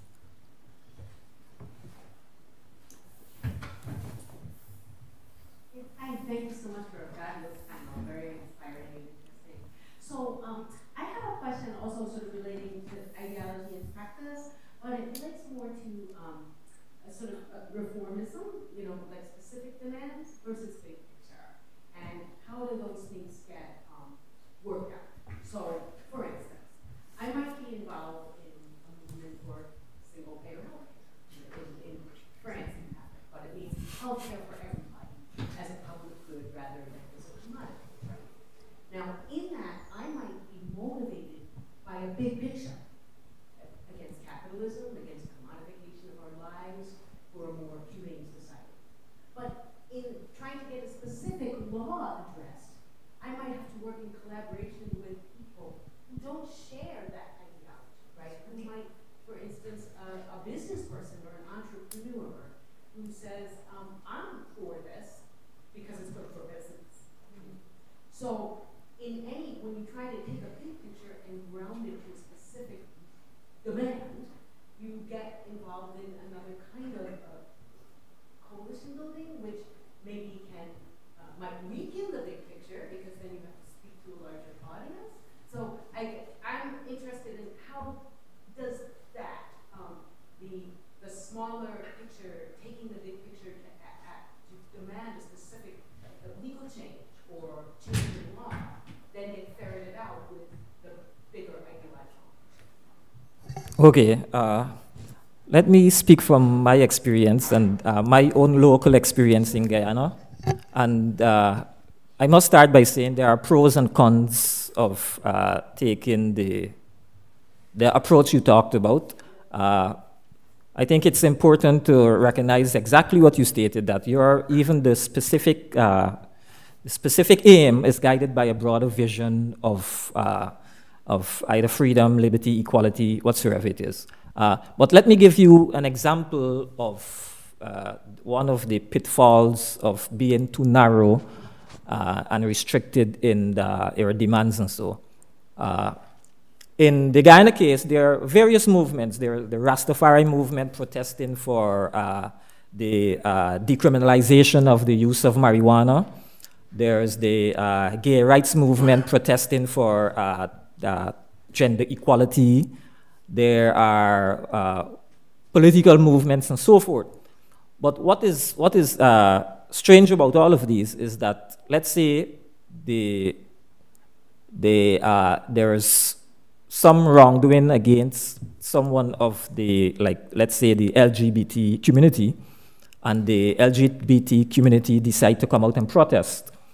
There's no way that will translate into support from the Rastafarian community who are interested in the decriminalization of marijuana, or other communities that might be interested. So there's no synergy because there's this lack of a broader vision of what must be achieved, a broader vision of liberty, a broader vision of equality and so forth. And so with a too restricted vision can result in a weakening of the movements because every community is engaged or is interested in their own narrow accomplishments, and that robs the broader vision from the synergies and collaboration and combination that is very essential for success and progress and so forth. So it's not that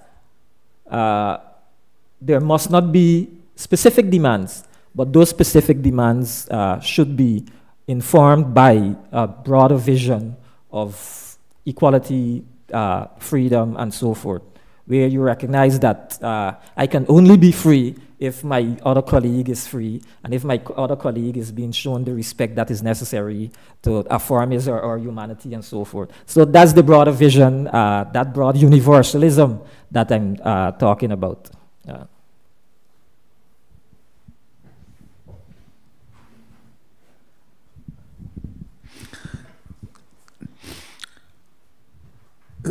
I think the eternal conundrum of social movements is their relation to parties. And within the movements, the eternal conundrum is about class relations within them. So I want to say, so since the name of Marshall Gans was raised, I want to tell a story. This is apropos the earlier question about Obama. Marshall Gans, very extremely experienced organizer, first civil rights movement, then in the farm workers movement, has been teaching organizing at the Harvard Kennedy School for the last 10 or 20 years.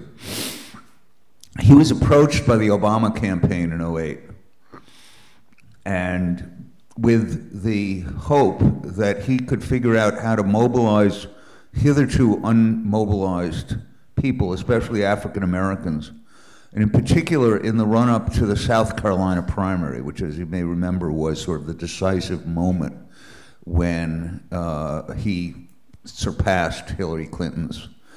And he actually delivered organizers, and it worked. And so suddenly he was the boy of the day in the Obama campaign, and people he had recruited were promoted. There they were in the heart of the Obama campaign, and he seriously expected that the great work of creating this Obama for America entity, which was, by the time Obama took office, mailing an email list of 13 million names, 13 million, that would become the core of a continuing sort of movement that would undergird and campaign for a series of reforms that Obama would deliver. That was his idea. After a few months, he realized this was not on. And he wrote an interesting piece, which I recommend to you, in the LA Times, maybe in '09, about whether Obama was a transformational president or a transactional president. And the conclusion was he was transactional. That is, he didn't, for a variety of reasons, he was not committed to the outsider movement. The 13 million strong mailing list was disbanded.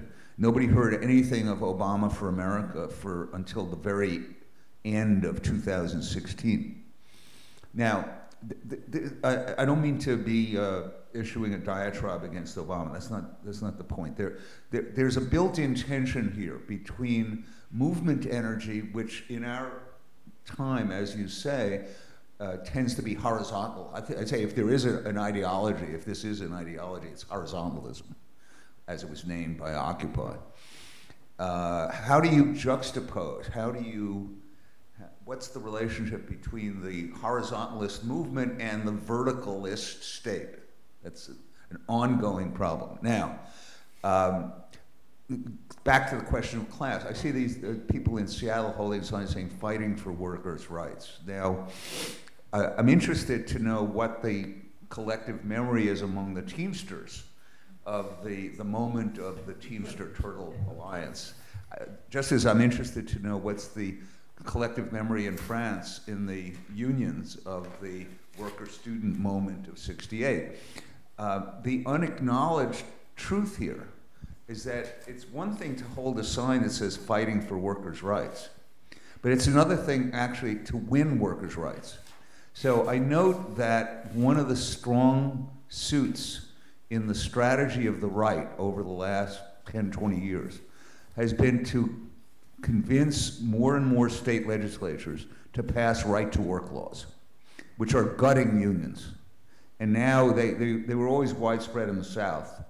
And now they are in Wisconsin, one of the hearts of labor, and Michigan, and I forget where else.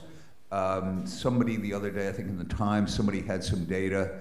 Somebody had the bright sociological idea of pairing counties on either side of a state line, where on one side you have right-to-work laws, and on the other side you don't. And they are paired, they're more or less comparable counties. If you look at the vote, the Democratic vote falls off by about a third in the right-to-work states. So I'm thinking, if we, the left, are serious about fighting for workers' rights, where are the campaigns against, where is the outpouring of movement energy to oppose right-to-work laws? This entails old-fashioned, tedious work. You have to block a legislative matter. You have to elect state legislators. You have to lobby. You have to clamor and commit civil disobedience and all kinds of other things. It seems to me that another thing Marshall Gans said during Occupy, he said, we don't know if this is a moment or a movement. It turned out to be, although I think creative, also more a moment than a movement. And this is a serious problem that I don't think is being engaged anywhere. And it may be impossible, it may be intractable. The France of today has horizontalist movements, and it has Macron. The America today has horizontalist movements, and it has you-know-who. Don't we have to consider more seriously the need to move movement energy into organizational framework? And just one more thing, I know I'm going on here. To me, the most positive thing, one of the positive signs of the last year, is the way in which the movement that came out of the women's marches has engaged politics. In many cases I know of, actually organizations, indivisible groups, and so on that came out of the women's marches are actively working to get candidates into the Democratic primaries, to register voters. My favorite sign on the Women's March last January in New York was grab him by the polling club, grab them by the ballot box, okay?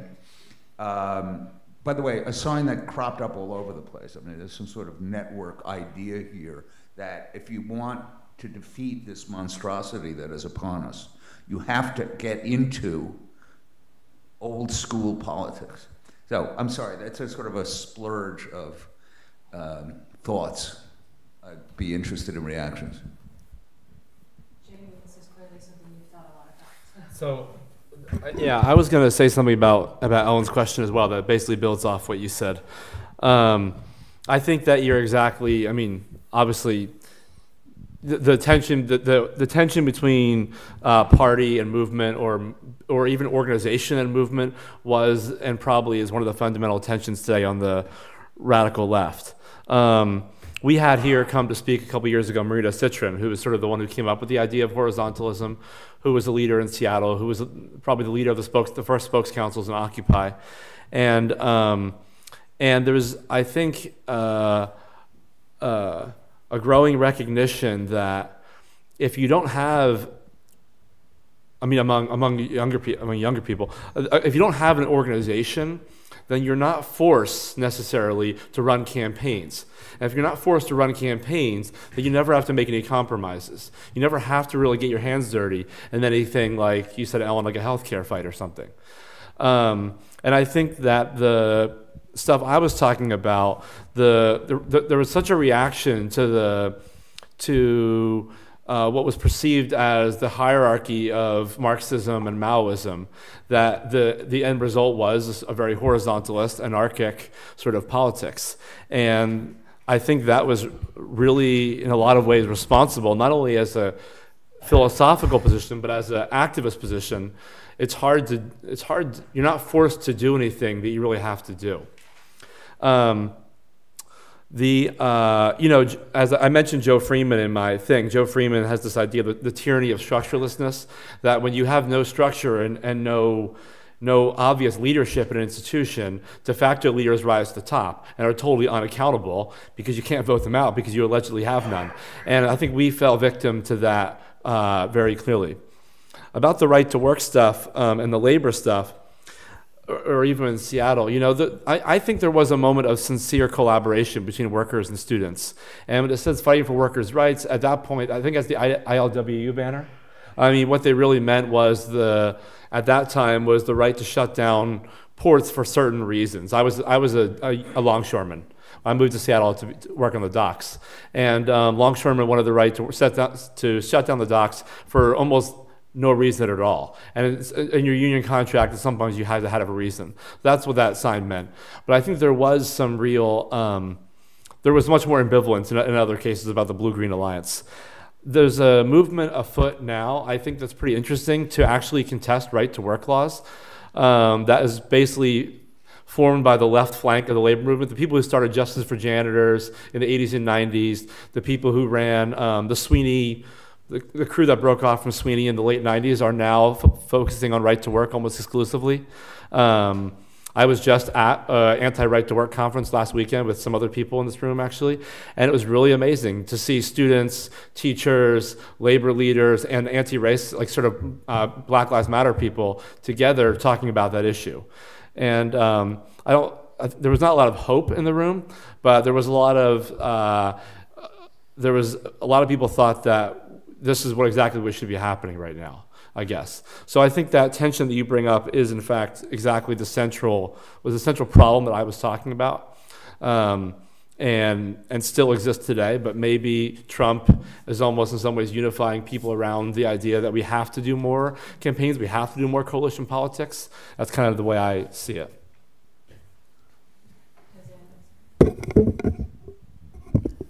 Just a few minutes to relate to Todd's talk.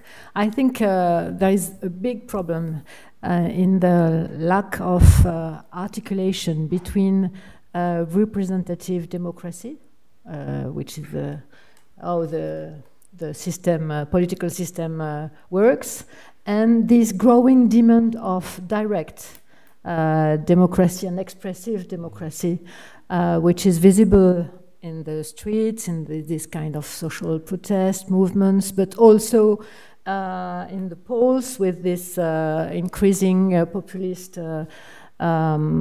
movements. Look, the last elections in Italy with the Cinque Stelle movement and Beppe Grillo movement, and everywhere you see these forces who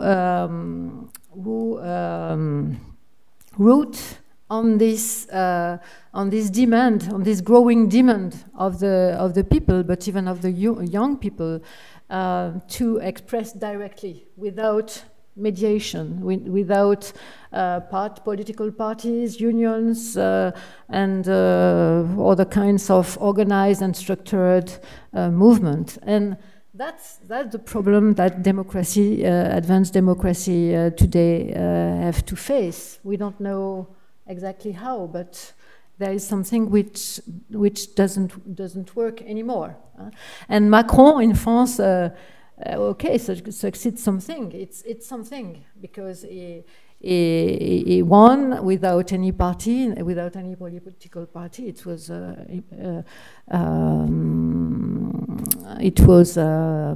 incredible. With the Fifth Republic Constitution. It was 1 year before. Nobody could imagine he could win.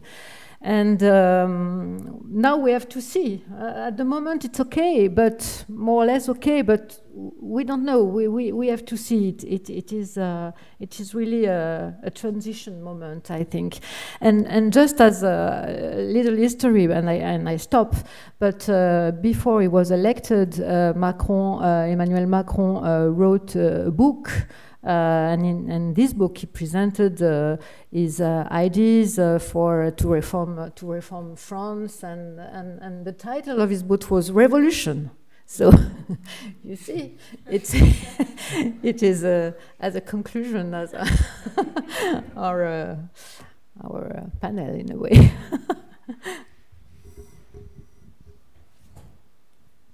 So reformism and revolution.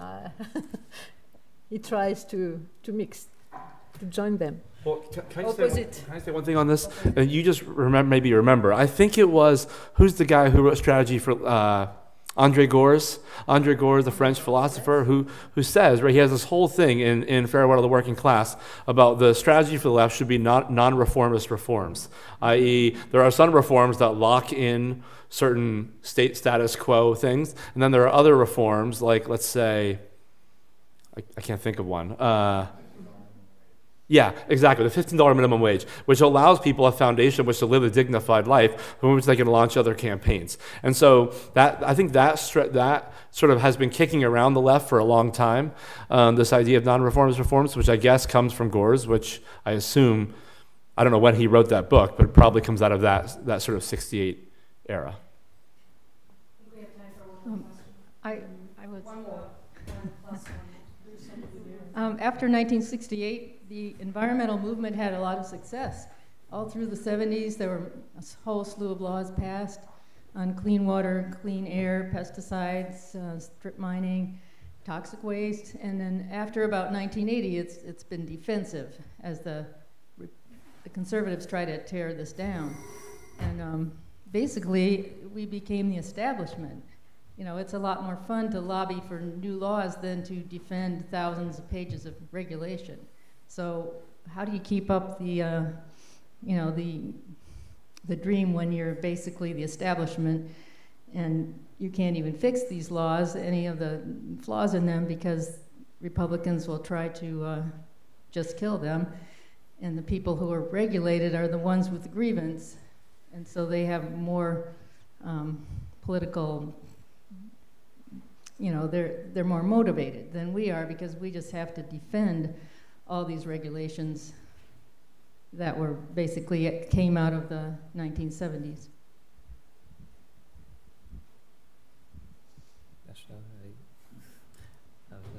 You want to answer?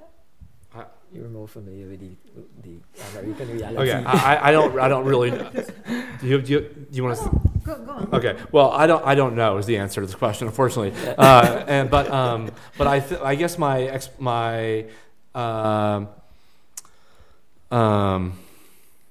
think my feeling is that on the radical part of the left flank of the environmental movement, there is now a real grappling with whether or not there is like a big green solution that's possible or whatever, whether or not some of the institutions that are talking about green capitalism, green reforms will be enough, and whether or not we actually should just throw our lot in with those people. That's fairly vague. I'm just trying to come up with something, frankly, that makes sense to answer your question. If you were going to say something. So I'll say the other thing I'll say is that in Vermont, many of you are aware, we had a long and very exhaustive and ultimately losing battle against a pipeline campaign. That's the same event has been replicated 30 times throughout America. My own family lost that battle recently to a pipeline that destroyed some of my family's farm. And so it's one of those moments where is there a moment, a way to join with some of the larger established green institutions like you were talking about? And is that even any solution at all? Or does the green movement, because of the sort of the scientific nature of the climate problem, have to continually pushing for a more radical bent? And I don't know, but I think that dilemma is being really posed right now among sort of organizers on the green left. You have a question? I think I'll just say this: people have to get to the planes, and we want to do a summary, and so we wanted to stop now at 11:45, so that you guys can talk to one another, and then we'll meet again here around the table at 11, because we have then several people have to catch their planes, and we want to have some summary. So let's say thank you. Thank you.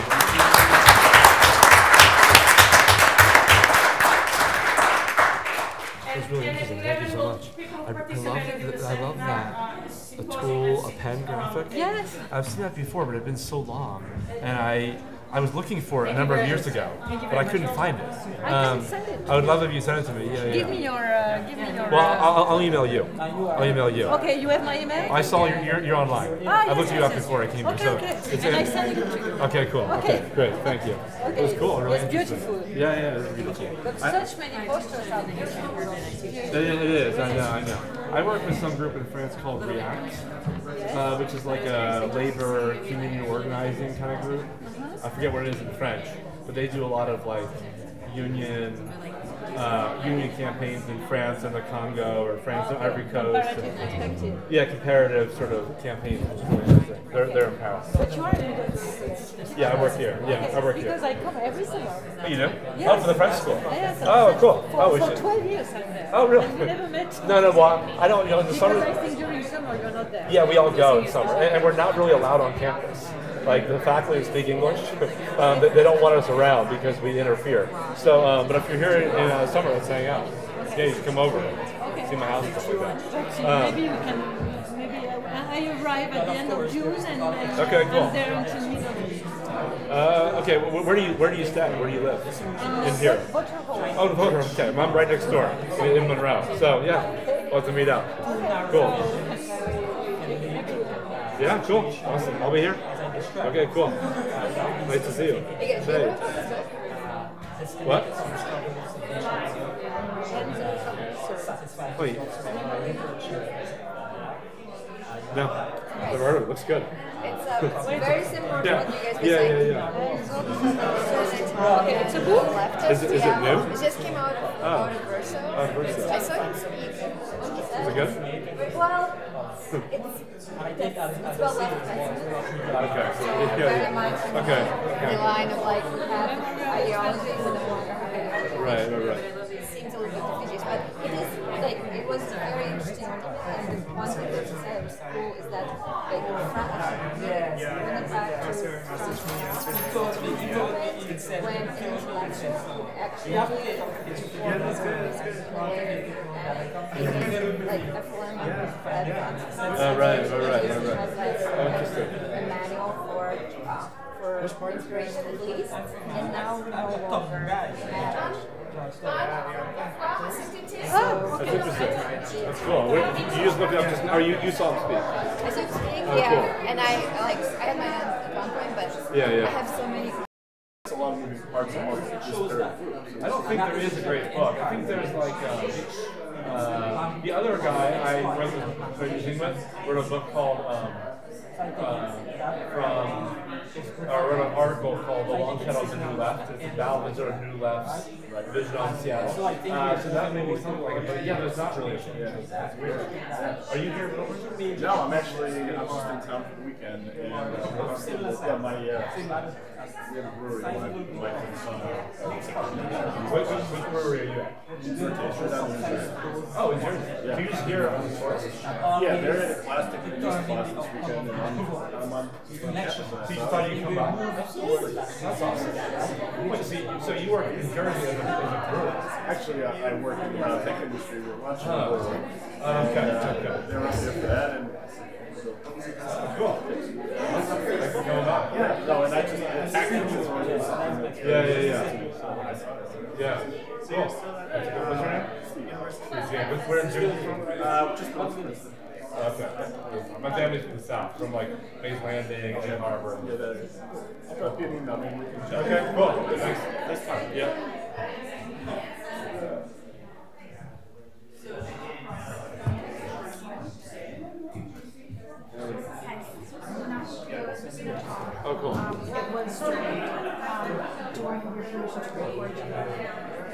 You mean what we just did? These are no, because for the community. Oh, am I part of that? In the past, it's kind of been like this where all Oh, that's sure. Yeah, that's fine. Yeah, thank you for asking. But yeah, you can do that. Does that happen now-ish? 11. Okay, cool. Thanks. Okay, cool. That's a conversation by itself. Anyway, it was nice to meet you. Nice to meet you. Nice to meet you. Take care.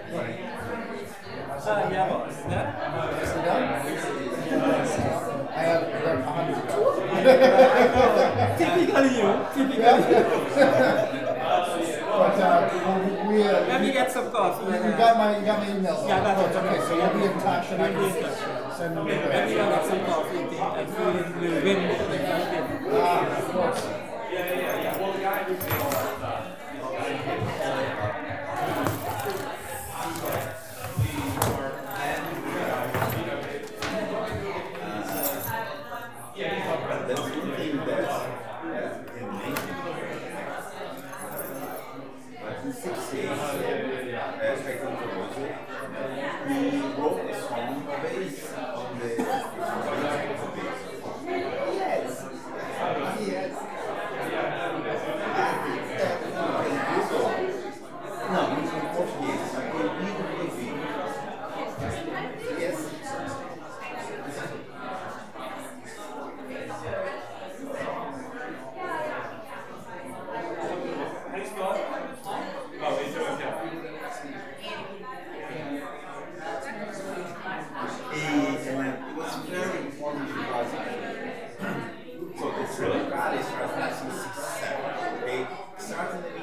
And they have a group that was playing with him, that was all different costume. There is a guy that was doing some kind of performance, running and screaming on stage. Only pictures. Yes, because it was happy. They say that they told me that quiet strike, because I remember that day he went to jail. He went to jail. This was September and December. And so when you show the picture, because yeah, I remember, oh my goodness, yes. Yes, and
yeah, it's forbidden.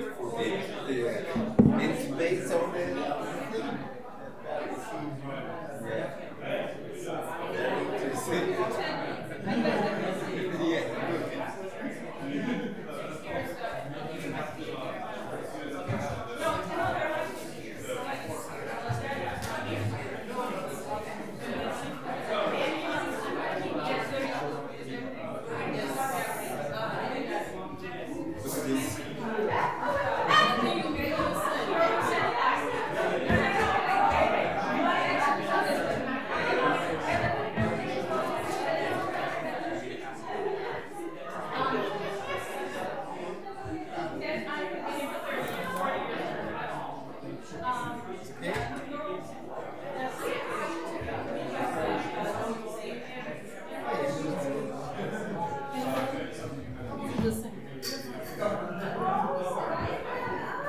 Excuse me, guys. Just 1 second of your attention. If you could all come to the front so we can take one big festive photo of the conference participants.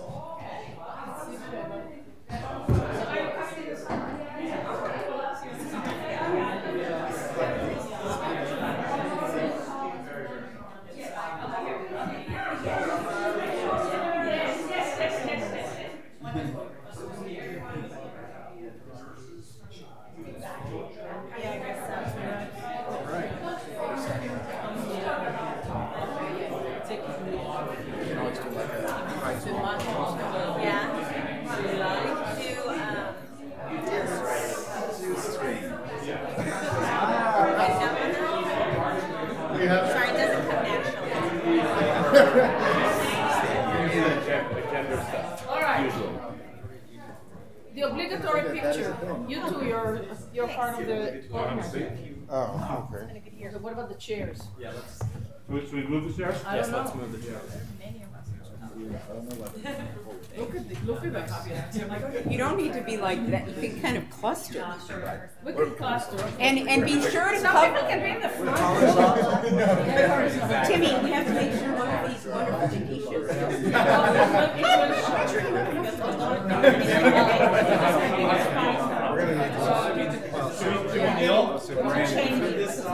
We also need to like get together. Yeah, I think. Wait. I have my teeth. Are you going to take a knee? Yeah.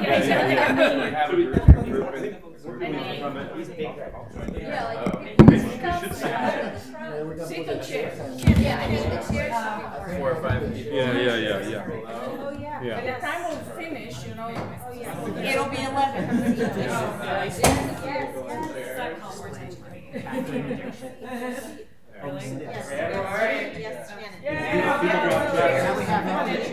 Someone get in a chair. Yes. There we go. Okay. The establishment.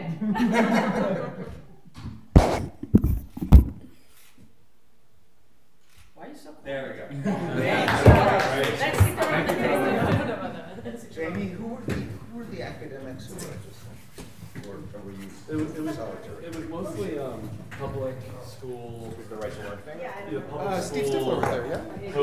Steve Stifler from my program. Oh, he was? I think so. He was at Bargaining for the common good? I think so. There was not many like just academics. It was mostly public school teachers. Thank you. I think I was the only person there that wasn't. Okay, can we ask people to sit down? We have 45 minutes before the first group leaves. Jamie, is there going to be a follow-up? Yeah, there's one every. Where's Mark? I am here. Okay, Is there I'm Mark. some list I could get on? Eddie, where are you? I'm right here. All right. Will be informed? Okay, gang. Just as a reminder, Shh. Hey, listen. no matter how well you project, I still need you to talk to the microphone. Otherwise, for the recording, it's going to be. Yeah. Okay. So we have a couple of handheld, and we have one of these for every part of the square. So what we wanted to do, the three organizers, that's Mark and Eddie and myself, what we wanted to do is to take about an hour, a little more than an hour, and to work out for ourselves few things. For example, what are the themes that come not just from your individual projects, but as we've assembled here collectively, what do you see as the general themes emanating from this conference regarding 1968? The central themes that we've discussed so far. Please. So wait, so the themes that. Sorry. And was I speaking into the microphone? Now you do. I wasn't, was I? No, now you do. So one of the things we want to discuss is what we collectively see as the themes coming out of this particular conference, as well as those that are coming out of your individual projects.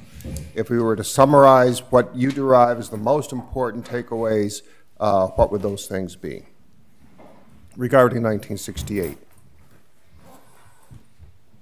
The lessons, right? Maybe the themes. The lessons. Yeah. What allows the conference to cohere around what themes, what lessons can be derived from what we've done so far? So the three of us got a lot of abstracts, and we chose you guys, and then we decided how we're going to divide it into themes. So we had some ideas about the themes, but clearly there are other themes that have emerged in the last 3 days. So that's an elaboration on Mark's question. Go ahead. I want to raise a question that seems to me has threaded through a lot of the different presentations, and that Jamie McCallum, I think, put into sharp focus today. And that has to do with a sort of general dynamic in cultural history by which the what constitutes the avant-garde at a certain point then becomes the school uniform within a relatively short time.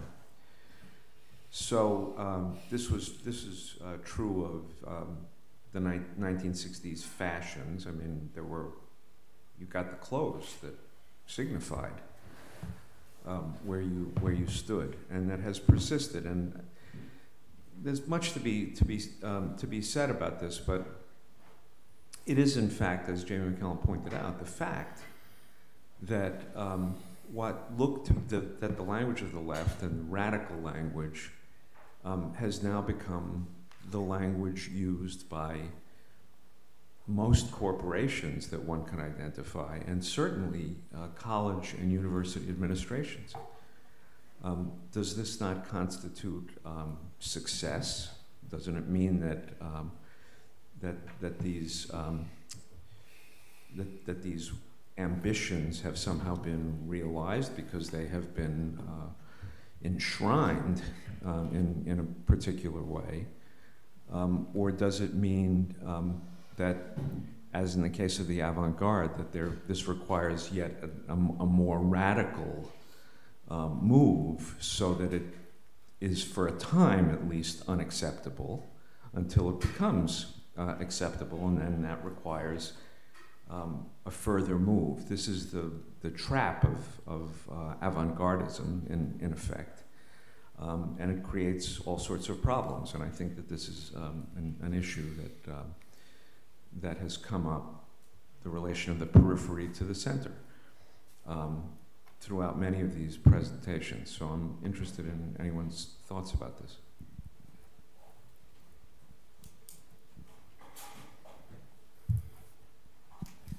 Yeah, the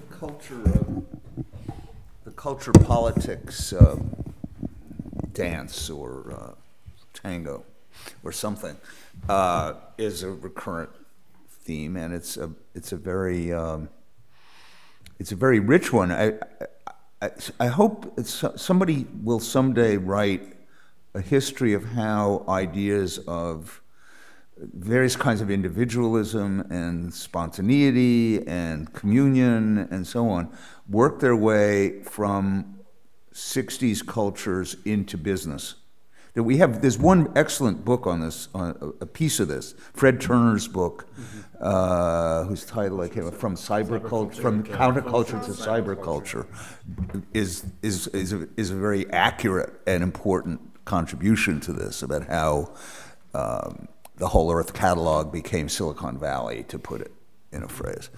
And the economics of it are also something I don't know, but we haven't, now I'm not talking about a theme, but a sort of a whole, is about the world economy, which is something I do not begin to understand. But I'd like, somebody may have, David Harvey made a shot at it in his book, Postmodernity, or whatever it was called, where he had an idea about sort of a big transition that was taking place in capitalism that was sort of operating behind the scenes. I think there's a lot of merit to that idea, so it deserves more attention. Anyway, Wait, let's the people Okay, go ahead. But we want themes. We want themes. We want themes. Themes amplification. Okay. All right, I'm being surveilled now. I was struck that a theme of the conference was the presence, the lasting presence of colonialism, of Western colonialism, and thinking about 68 within the context of these deeper histories of colonialism. I think the global framework of 68 reframes some of these questions about avant-garde culture and corporate shifts towards also incorporating the role of the state globally in these histories. So both the legacy of colonialism leading up to 68 and the persistence of Western colonialism coming out of 68 seems to me to be crucial. And because mostly the papers were not focused on the conservative part of this history, but mostly on the radical side, I also maybe think that this term of the decolonizing or the decolonial, which has been taken up as a kind of term, the decolonizing gesture, the decolonizing political effort, the decolonizing imagination, strikes me as a really crucial way of bringing together some of the questions about political economy and style and aesthetics and culture with the story of state power as it relates to these kind of global efforts to within kind of expansions and changes in capitalism, as well as in these really a turn since 68 or continuing right through 68 of pretty repressive uses of state power. So I think the shadow of colonialism seems to me to be a theme that you might fold in some of these questions about style and capitalism and avant-garde aesthetics and politics into. If I could add one theme that I've heard just sitting on the periphery, myself listening as an audience member, is the theme of protest. Which has been dominant right through, from Todd Gitlin's opening talk through the conversation that evening to right up to the final paper today, Jamie's paper. The use of the Seattle WTO protests and that echo and all of these different after echoes of the 68 protests. If anything, when I think of 68 and I think of the globalization of that movement, it was a protest movement. I was in Europe myself in 68. I was in France for a bit. I was in other places, and what I saw everywhere was this urge to protest. And I think we've been filtering that now for decades, trying to understand what it means, whether it's a moment or a movement, as somebody said. And so this conference seems to me to have been at least meditating on the what is protest, what is the working through the governmental institution that exists versus radical change in society. And what I've been thinking is about what was and what it is activism versus what some people are calling artivism. So again, activism? Artivism and artivism. Yes, that's what my thing. I think I'm thinking about the loss of the guerrilla intellectual, and which was personified in people like Frantz Fanon and Walter Rodney and Pat Moore and so. So I think that's an important theme, and I think that, especially in the Caribbean context,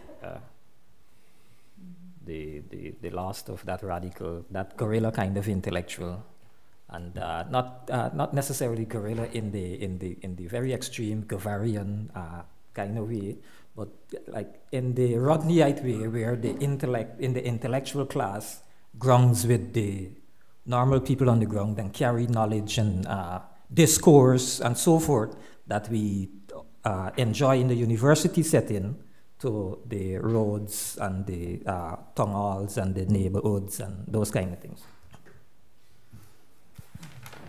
Well, yes, in following your idea, I think this new dimension of actors, young actors, the youth playing a major role in politics was something new comparing with other revolutions.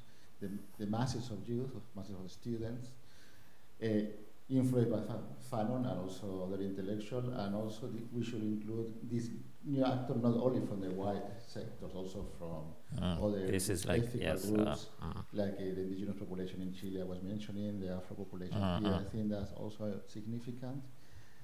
And what we got now today, because as Todd said very well the first day, most of these processes failed, but I think it won in the cultural dimension. I think the cultural legacy of the 68 it was bring us today here.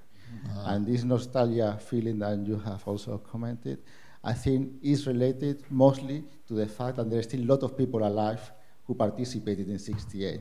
And that's why we would like, well, I cannot be included in the group, but a lot of people would like to go back to their memories and discuss the memories of what happened in 68, what that didn't happen with other revolution we had in the past, because not so many people participated considering the 68, or they were mostly intellectual and probably the masses who play a major role maybe in defeating the Tsar or other leaders, but somehow they didn't process so much these effects because they are not into the intellectual discussion. And the guerrilla group, of course, is a new way of struggle, a new way of fighting. Not so much the rural guerrilla, but something which was new was the urban guerrilla, fighting in the cities. That was something new after 68, I think. One of the themes that actually didn't come through at all, and it's surprising in a sense, because I thought maybe it would come in some of the papers, something that has to do with housing, right? Because 1968 was really important time, squatters, but not just squatters. There was public housing in the United States, and it's interesting. It didn't come through at all, and I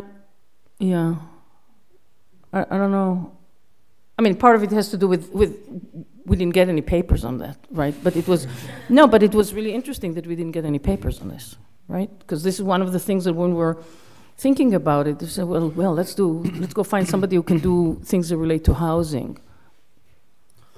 I would say one theme for me that came out, I guess, was like something like hope or something. Like the whole idea of there being a failed moment suggests that we hoped it would be better. Yeah. And what is there a sort of a principle of hope or some organizing theme that seems to a lot of people were touched on a little bit? I mean, I would echo that slightly differently, and my this is based on partial experience because I was MIA for much of yesterday. But a kind of like historical view on incompleteness, like if the conference was convened around 1968 as a bounded 12-year moment, and yet everything from the beginning to the end has been circling around, along 68, or ways that these have reverberations prior and post, and a degree to which that's also been a logic used to describe a sort of longue durée of social change that one should both embrace and not be frustrated by, and how a kind of logic of partiality and incompleteness over and against the sort of boundedness of calendar time might be powerfully motivated.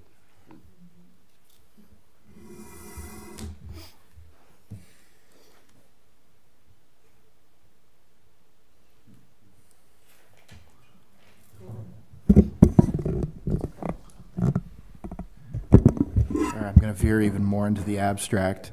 And I might be showing a little bit too much of my Marxist hand, but this idea of revolutions as somewhere either on or be in between the telos of success or failure, I find is a little bit, well, for me anyway, I find it as a little bit counterintuitive. Revolutions if we look at, going back to the actual etymology of the term and its usage, and how in conceptual history, people like Koselleck are saying, well, revolutions can't be judged on this on this conceptual terrain. We need to consider it as unfinished. And then as I veer into the Maoist camp, revolutions are permanent. They never end. That's the reason why the unfinished revolutions, the bitter revolutions that left so much unresolved and left to be desired, are in many ways still ongoing. And so, I mean, this is all abstract, but I found that was a theme of many talks, is that here's what many of these revolutionaries sought to achieve, and they didn't in many regards. Therefore, here we are talking about it.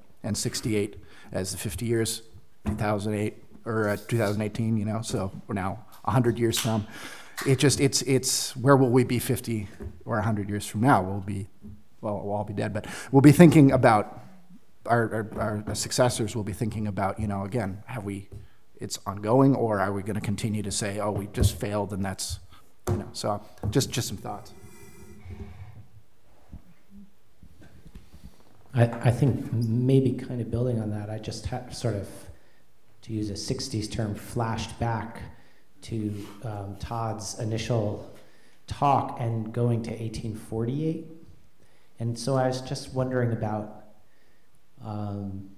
what that means, to kind of connect the 68 story back to the 1848 story, and then forward to things like Seattle in 1999 and other kinds of revolutions. But and I guess I'm thinking back to how the 1848 story is framed often as a European story, but if we move that into a global context, what happens?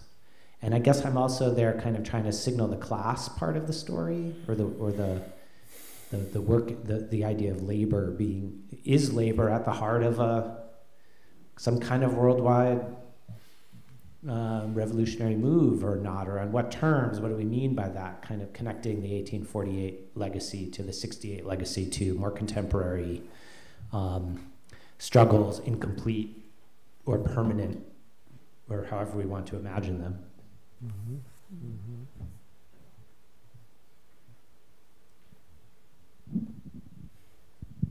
Well, the question I have about, just build up on previous comments, about periodization of revolution, and also what's left out when you pick certain dates and not others, because I noticed that all the so-called successful revolutions were skipped. 1917 never came up. That was a successful revolution. And we're like, oh, failure, but let's go back to 1848. What about Haitian Revolution? That was a successful revolution. Yes, so then the questions about those two is that there are successful revolutions that we ignore because the consequences are so terrible and problematic that it's not clear whether it's success or not. So then how do we define success or failure in revolutionary change? Mm-hmm.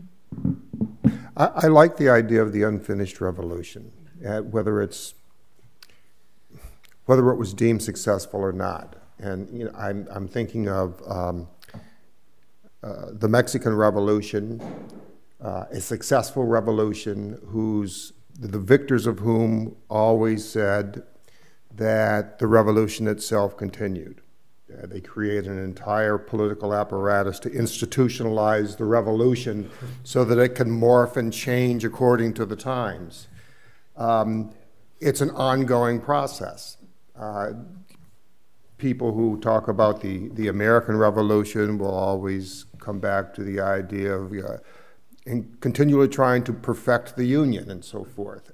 I like this a great deal because on the one hand, one can look at the events of 1968 and the movements of 1968 and the tremendous pushback across the world against these movements, and come to a conclusion that it was more or less for naught, accomplishments were not realized, and so forth.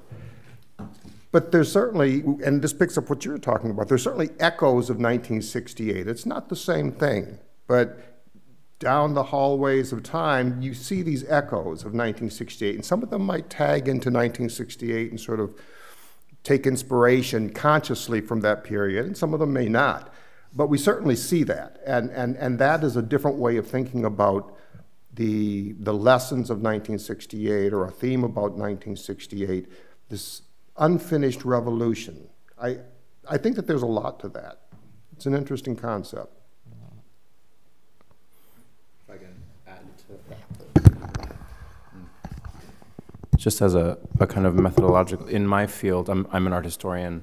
Much of the writing on the 60s that's developing in the last 10 years or so often takes a sort of systems theoretical approach and is looking at sort of structures of feedback loops in relationship to media and the rise of systems theory and this kind of thing.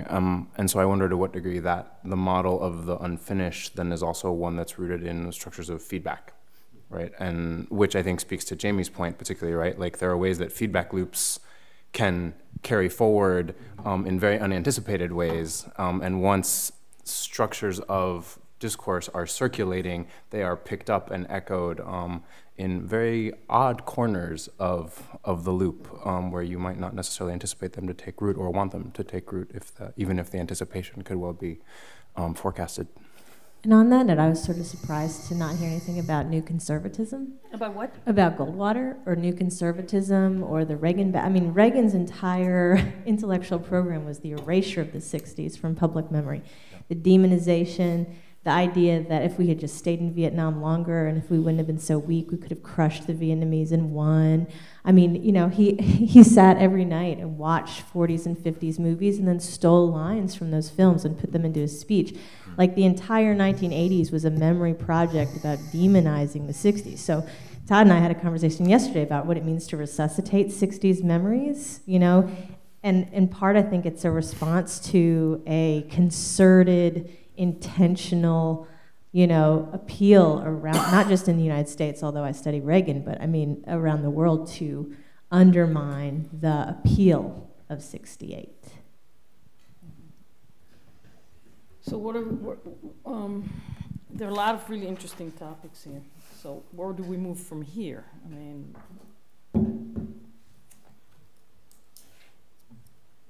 can I ask a question? Sure. What are you talking about? Like what? What? Are we going to lunch? Like I was thinking about lunch. Yeah. What are you talking about? So. Sorry, I'm a veteran of the RCGA conference situation, as Tim well knows, and so what what is our hopeful next step, or what kind of thing do we? Period. Yeah. What's our hopeful next step? Question mark. Question mark. In other words, not what are we looking to produce? Well, we might. If we think that there is something new that came out of here, this is not. I think this was a really interesting conference, and I think that a really, really interesting themes came out. Yesterday, you guys were talking about a volume. We have done, hopefully by the end of 2018, there will be 4 out of the 6 conferences that had volumes. Does it lend itself? There's a lot of books about 1968. Unless we have something new to say, I don't know that we should produce a book. Okay, so I have That's what I'm saying. Okay, I have one thing to add. Then I think maybe I'll just throw out the idea of a podcast, because we recorded these talks into microphones and we have the audio from them, and they may be salvageable and editable into a series or a group of small podcasts that can be shared rather widely, and I think that is an interesting idea. Potentially. They don't conflict with an idea of a book. I mean, that can be. No, they don't. No. That's right. No, that can be. That can be. Yeah, and that can also be done much faster, because there has been conferences about 1968 for a year or two, and all of these people are creating volumes. Are they all creating volumes? Well, a lot. And I think a podcast will be earlier than any of these volumes. I think there's a value in that.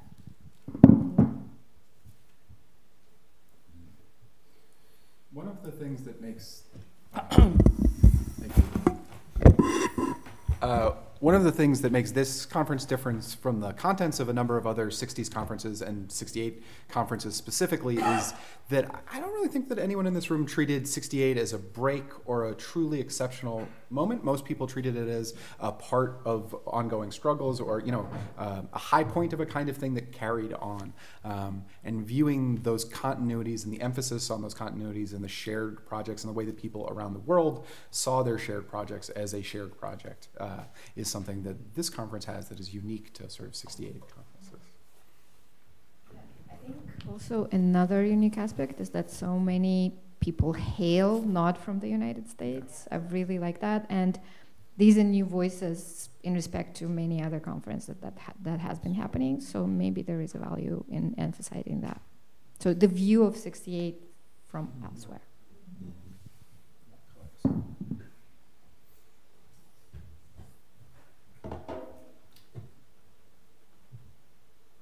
Anybody else has more thoughts on this?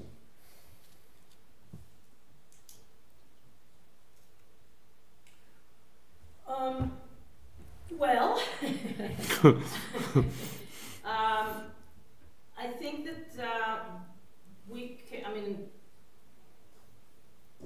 the folks in the digital liberal arts will have to, the folks in the, are you writing notes? In the digital liberal arts, we'll have to be in conversation with the folks at Rortin Center and with Mark and with Eddie and me, and I think that it could be a two-pronged approach. We need to think, for all of you who have seen the 1968 books out there, or the 1960s books, or whatever, and I agree the fact that, we have all these voices and from outside, and we're treating 68 as, just like, well, we're not just interested in 68. What else is unique? So we worked on the theme. So what else is unique here for us to try to think about, how to think about a book if we were to do this? I mean, we have to, we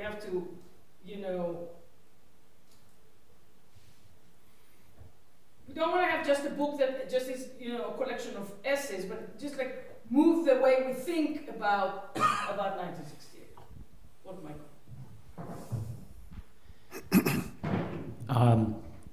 Well, I have a couple of thoughts about sort of the process of that, one of which is just to echo the idea of, it strikes me that this idea of the different voices speaking to 68 struck me from what I know of 68 scholarship and 60s scholarship and the more global framework, and also this continuity idea. So sort of a different, there is nostalgia present in all the different ways we're talking about, but I've sensed a different engagement with, sort of fitting 68 into deeper histories and widening kind of where 68 was happening. So both kind of temporal and spatial broadenings. The other thought I just had about sort of where it would go from here, I love the podcast idea, and there's great material to work with, and people here who can do it. You have to say that because they hired you. That's right. So I am required by my contract. I'm required by my neoliberal contract to do that. But the other thing I was going to say about that actually more substantively is, I wonder if there's more opportunity going forward for people to respond to other people's presentations in some form, print, online, more talking about them in an audio format, dialoguing about them. It depends whatever medium you want to put it in. To continue to push forward and clarify and crystallize some of the ideas in the presentations, which is to say that the intellectual work of the conference is unfinished in a sense, as well as the revolution of 68, which is to say there might be more dialogues that can happen in various forms, one-to-one or groups that cut across the panels and could produce a continued clarification of some of the themes that came up. I mean, once again, speaking to what I was hired for, I think the digital lends itself well to that kind of dialoguing, but print could do it as well. And I want you to be realistic. Okay. These people are teaching. These people. Oh no, I don't. But I don't. You know, I don't mean. I don't mean. I am being realistic. I don't mean fully fledged articles. I mean an hour-long conversation that you record. He's demanding the impossible. That's right. So I think, Mark, I think that we should. I'm actually being very realistic. I'm objecting to your objection. That's okay. That's okay. I think that it's not hours of work. It's about convening for an hour and recording the conversation. We can continue that conversation in writing, and then send an email, and people who would like to participate in it will, right. And we shouldn't. It's not required. It's not a requirement. Can I say one more thing? Okay, so as somebody, I don't know if anybody else around the table has a podcast, but they are easy to do. I think that a bunch of us have a commitment to democratizing our information in a way that is not in an academic volume that's $65 hardcover or $32 cloth. I think if you want other people around the globe to listen to these things and get access to them, the podcast makes the most sense. I think it's the better idea. I wanted to contribute a late theme, which is of 68 and especially thinking of it in the longer terms as a useful past, right? Ranging from cautionary tale to like a utopia we wish was present. And treating it as useful as rather than like a useless past, as Reagan did and as other people have tried to erase it. I think all of us, that's an unacknowledged sub-theme of treating it as useful is important. I like a lot of the themes that came up. Well, I think anything else anybody wants to say? Well, I think there is around the table an interest in the book. The worst thing about the volumes that are collected usually, that they're very disjointed as far as what people are contributed, that the chapters are usually very disjointed because people kind of talk about their own work. So then we could have one of these themes as a question and have people rewrite their presentations in answer to that particular question, and then it will be more consistent. I think that's a good idea. I think it's a really good idea. So we can have maybe the it's supposed to be 12:45 or 5 more minutes. 5 minutes. Your ride is here, but 5 minutes. 5 minutes. There's food. We're gonna feed you again. There's food. You mean you take with you. Yeah. Anyway, so I think that we will maybe devise a couple of questions, and because different people can approach different things, and then again, I mean, Jamie knows. Jamie and I and Sujata are editing a volume from one of the earlier conferences. We don't accept all the papers, so. And we solicit new ones. The what? And we solicit new ones. We solicit new ones that we ask that they will respond to this. So, yeah, that's what we've been doing for all the volumes, and literally the 4 ones. Thank you very much. There's food to be. Thank you, Timmy, for organizing.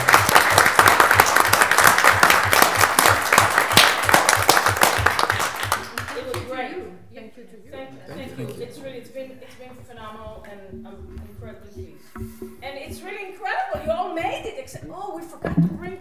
Oh, poor guy.